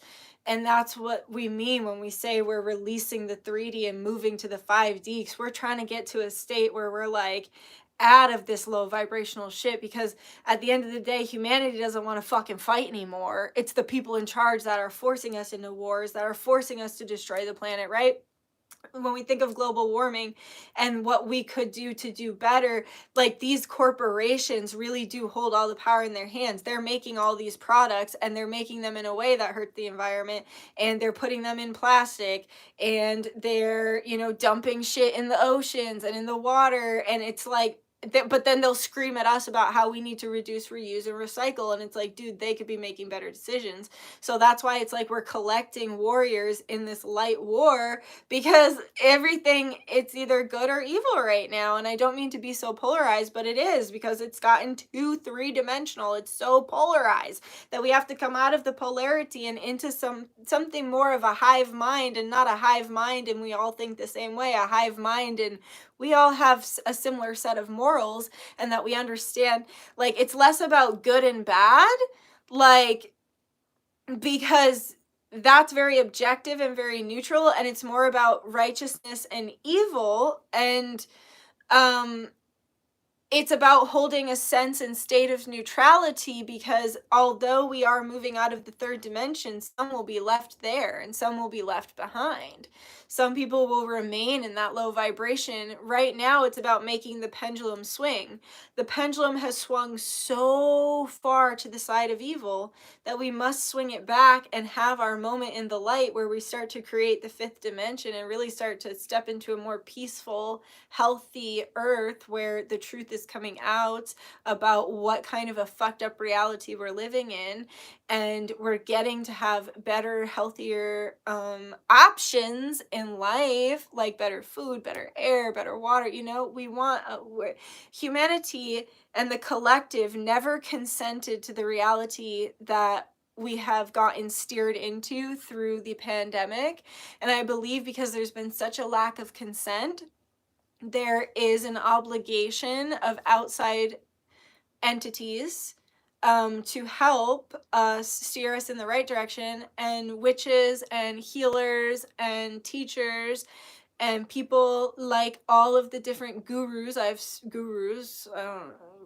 People, leaders, let's call them that, all the different leaders. Let's not call them a guru, let's not put them on a pedestal. We're leaders, okay? We're just leading a charge, right? Because that's what you do in war. There's different levels of who's in charge and who's leading, right? So yeah, that's what we're doing. We're just collecting this light army and moving forward in that energy, and getting that pendulum. We're going to swing really far to a light. But like I said, the neutrality comes in when we realize that there's still going to be, because this, you know, we are three-dimensional, we are physical, and I do believe we're going to become less dense as we shift into the fifth dimension, but I do believe we'll still be fucking physical. I mean, I could be wrong, but that's what I think.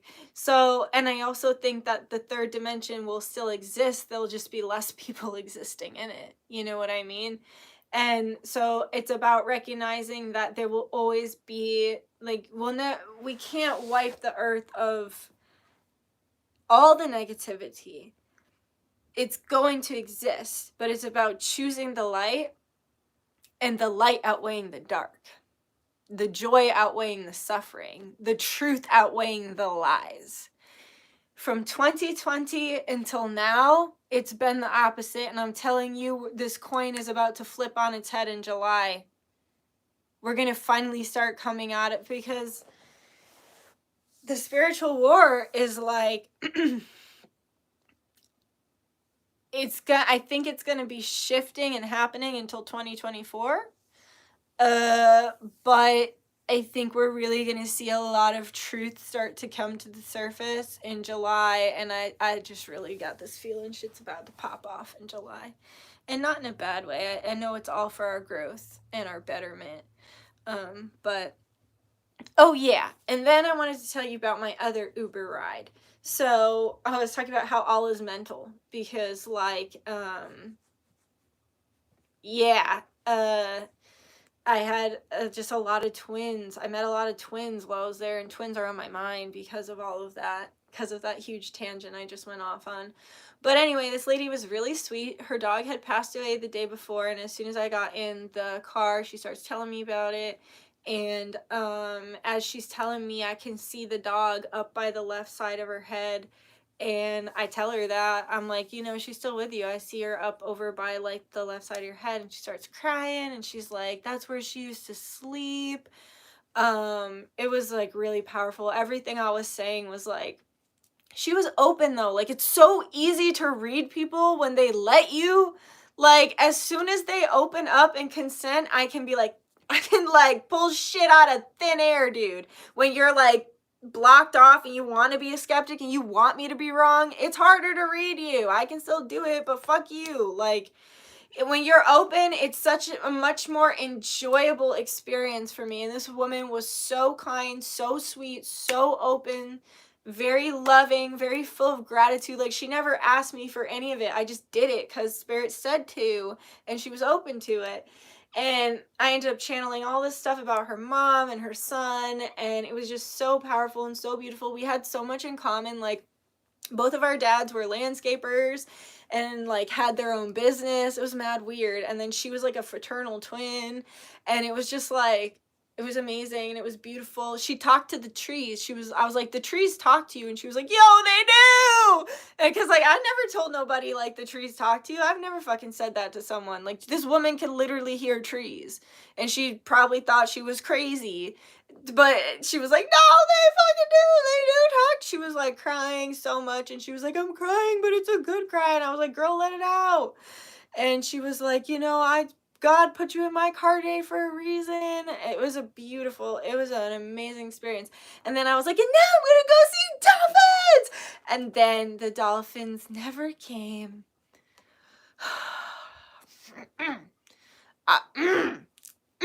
The dolphin.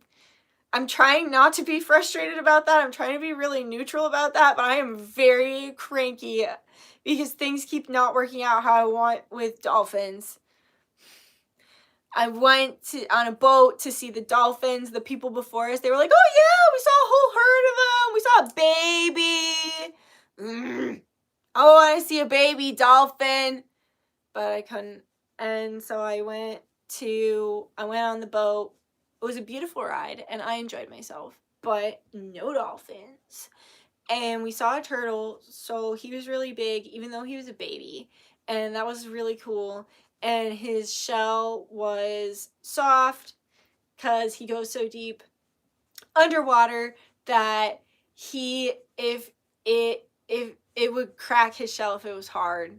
So it's a squishy shell. And then we got to hold a jellyfish because the jellyfish, its stingers can't sting you. So I got to hold it, and then they kept washing up on shore, and I was freaking people the fuck out because I was literally walking my ass up to the jellyfish, grabbing them and throwing them back in the water. You know how many dirty looks I got? I got looks of amazement, but I got some seriously fucking dirty looks from people like, how the fuck, like, what is that bitch on that she can literally just pick up a fucking jellyfish right now? Nothing, bitch. I am high on life and knowledge from my little charter boat ride thing. Moon jellies, yeah, they're like, it's like how daddy long legs have the most venomous bite, but they can't open up it's like, get me the tiny violin. They can't open their mouth wide enough to bite you, so they're defenseless. It's like that. Their little stingers cannot sting you. They can't penetrate our skin. Yeah, I did the pick a card already. Thanks, Lizzie. Okay, now, what was I doing? Okay, we're gonna do the healing now. So this is, every Sunday I do, a healing, and you can sign up for it, and I started doing it because so many people's family members were getting sick, or getting hurt, or, something bad was happening, or whatever, so I decided to do, like, really cheap healing for people and their families. So that's what we're doing now. And one person signed up, and then I also have family members I know I want to send it to. So yeah, I'm going to do that. Okay. So you just sit back, relax, and be open to receive. Source, all of my spirits, I already said my prayers with the beginning of the pick a card, and I just feel like I don't always need to say my whole little spiel. I'm trying to like kind of get out of that. So, Source, I humbly come to you today, and I just say thank you, of course, first, but I also ask for healing. I ask for disclosure. I ask for open, honest, raw conversation. I ask for unity. I ask for love. I ask for peace. And I ask for humanity to come together and support each other instead of working against each other. I ask, please, that all of us be healed. I ask, please, that all of our loved ones be healed and cleansed, and we be cleansed as well. I give specific energy to twins because I feel like the twins are going through certain awakening right now, or certain experiences or blockages that could be releasing, certain lessons being learned, and choices being made. And I ask, please, that you send them positive energy and healing and love and light. And please remove any burdens or obstacles in their path, Source, in our paths. And please just show extra love and kindness to those who are suffering, Source. Please. Those who are in pain or sick, those who are sad or unhappy, those who feel traumatized, those who are at crossroads in their life, those who are doing things they've never done before and it's kind of scary. Be with all of us, please. Please heal us and move through us, cleanse us and release us of all that which does not serve us for our highest good. Help us to get the best of the matrix, to get the best of our lives, to build legacies, and legacies of good, and just to make the world a better place, and to be ourselves. Most importantly, help all of us to be ourselves,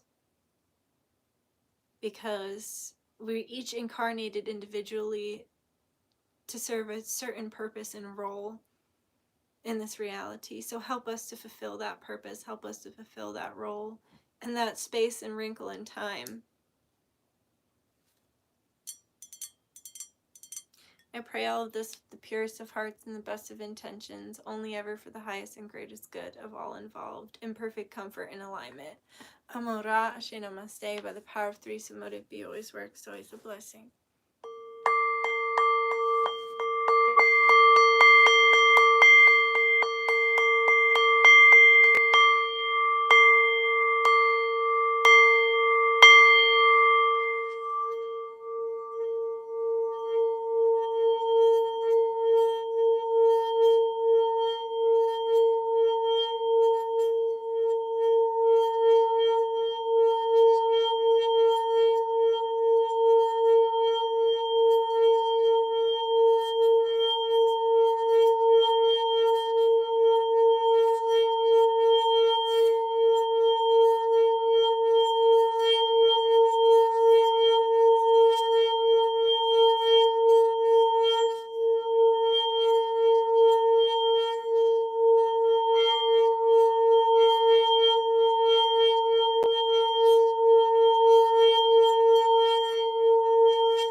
Spirit, I please pray that you seal and heal all of this.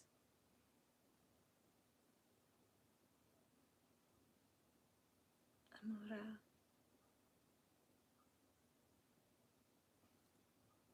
Sweet. I hope you liked that. Wow, I'm really relaxed. Are you okay? Yeah. I'm just thinking. I was seeing a lot of stuff in my head, and I was zoning out a lot. Maybe it looked weird, sorry. I was just, I have contacts in my eyeballs, so they got really dry because when I'm looking with my third eye, I get really glossy-eyed physically. Heavy stuff. Yeah, I was seeing some heavy stuff. I was channeling some, like, what I need to do about the black magic that's being done on me. Like, I was channeling the ritual I need to do in order to protect myself from it. I was seeing sick people. I saw somebody get in a car accident. I saw that a couple days ago, though. It just came up again. So this is kind of like what I was talking about, how like when you're juggling people, you're juggling all the people around them too. So it's like I don't necessarily, I know, like I don't know. I don't know. I just saw a lot, you know? I saw church bells in hospitals. Yeah, that's interesting. Huh. Church bells in hospitals. That's weird. I think you saw my downtown. There's a hospital right next to the church. Huh. Maybe I need to maybe I need to do something there at the crossroads, because it's a crossroads. There's a church on the crossroads right next to the hospital, and there's this place that's called the Tower, and it's literally on Tower Road, and there's a tower on it, and I sit at the top of it, and I stare down at that crossroads, and I literally pretend that it's Silvertown from Joe Dirt, because I can relate to that a lot. I relate to Joe Dirt a lot. Wow, oh my god. Yeah, I'll have to take a picture of it. That's crazy. Also, guys, we did so much work at my ancestors' cemetery, and they're literally giving it a huge upgrade. Like, my Nani and Nanny have been buried there since I was 5 or 6, and I'm gonna be 31. And we did so much spell work this year there, so I have to say a personal thank you to everybody who joined those spells, because yeah, they're putting a whole garden in. They're putting in a whole garden, and they have this giant Jesus statue now. Like, I don't know where they got the money. Maybe somebody donated it, but it's like that entire cemetery is getting a huge upgrade, and we did so much spell work at it. So thank you to everybody who joined me for that. I'm really proud of us, and I'm happy that we could spread like more positive energy throughout the cemetery. Like, that's insane. Like I said, it's been the same since I was a kid, and now they changed it. Also, sorry if I looked creepy while I was doing the singing bowl, guys. It looked like I was crying? Really? Oh, no. But it made me really sad to see the person in a car accident. It's 11:11 p.m. That's fucked up, because I'm not even gonna say it. It already happened, though. It happened. I saw it a few days ago when it happened. I'm just seeing it again. Florida. Nikki, I think you're going to meet the one for you during cancer season, possibly someone with a natal cancer sun. I don't know why that came through. That's fascinating. I know cancer season is gonna be my time. I know that as well. I don't know what their sun sign will be, but I do know that, yeah, it's 11:11, right? That's crazy. It's 11:11 when you're saying that. I don't know what their sun sign will be, but I do know that cancer will be in their chart. You know, like, I know that to my core, that there will be at least cancer somewhere in their chart. Probably also Pisces too, but they can't be a Pisces. I don't want to be the Pisces man. As much as I love them and want to be friends with them, no thank you. I don't want to date a Pisces. Right? I got that hardcore. Oh my gosh. Hi, sister sign. Barely learned the polarities. Alright, I gotta go, guys. I'm hungry as fuck. I gotta go eat. So, yeah. Also, Whitney, I hope I explained the whole bubble thing well enough. I'm gonna do a whole video on that. I just haven't had time yet, but I'm gonna do a whole channel video explaining our bubbles that we come from and like the quantum physics behind like the idea of twin flame and all that shit. So I'm gonna try and explain it, but it's kind of, sometimes stuff is kind of hard to put into human words that I channel. Yo, I can't believe you literally just saw downtown Rockville. That's crazy. I'm hungry. Hope you have a good meal and a good sleep, Dutch. We love you. Thank you. I love you guys too. And, wow, my hand is really itchy. I don't know why. That happens to me a lot. I see places where people grew up. Yeah, that's mad weird. What's the significance of that for the collective? Of the crossroads? Maybe coming to a better place, because when I think of that space, even that, so that part of town is like really bad. Not really bad. There are worse places in the state that I live in, but it's bad. Like there's like homeless people and drug addicts, and like it's definitely like you wouldn't want to take a nice stroll through the park there. There isn't even a park to stroll through, right? You know? Like so, but when I look at it from the aerial view from my tower road, I see it looks pretty. Like it looks pretty and I like it and it looks nice, and even though up close it doesn't really, it's kind of fucked up, from afar it looks nice. And it's like I feel like it's that perspective of like making the best of what you have and finding the beauty in what you have and being grateful for what you have, instead of being nitpicky and stuff, but still being practical. Like I'm saying, you wouldn't just take a stroll through that area like at night. That would be dumb. But still not being like judgy, being more neutral to high. That's like, I think of, there's like neutral, which is like 0 point frequency, and then there's like neutral to high, which is like neutral but vibrating high, and then there's neutral to low, which is the same, and then there's like high, like being like really excited, and then there's low, being like really sad. And so I think that looking at it from that perspective is neutral to high, and I do generally like to stay neutral to high, or neutral. I really like being in a state of neutrality. Oh my god.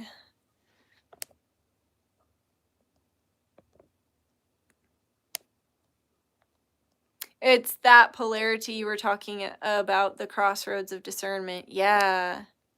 We love you. Thank you for sticking it out for 3.5 hours. Did I just do this for 3.5 hours? That's insane. Thanks. Wow. No, look at my eyes. No wonder I look so tired. Look at me. What the fuck? That went by really fast. No, I meant for people uniting with their person during Cancer season. Oh, because I think shit's gonna hit the fan in July, and I think that it's gonna be another one of those moments where people are like, the world's ending! Let me profess my love, or something like that. Or like, damn, the world keeps getting worse, let me just fucking commit already. Like, that's honestly what I think is gonna happen. I don't really know.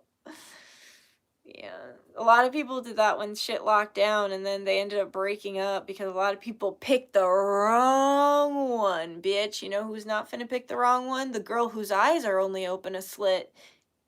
Even though I won't be able to see them, I'll be able to pick the right one. Alright, I love you guys. I really gotta get the fuck out of here. Alright, thanks for everything. So pumped on this 138 likes. That's a synchronicity in and of itself for me. So sweet. And then the 76s too, of people in here. Alright, I'll let you. Bye.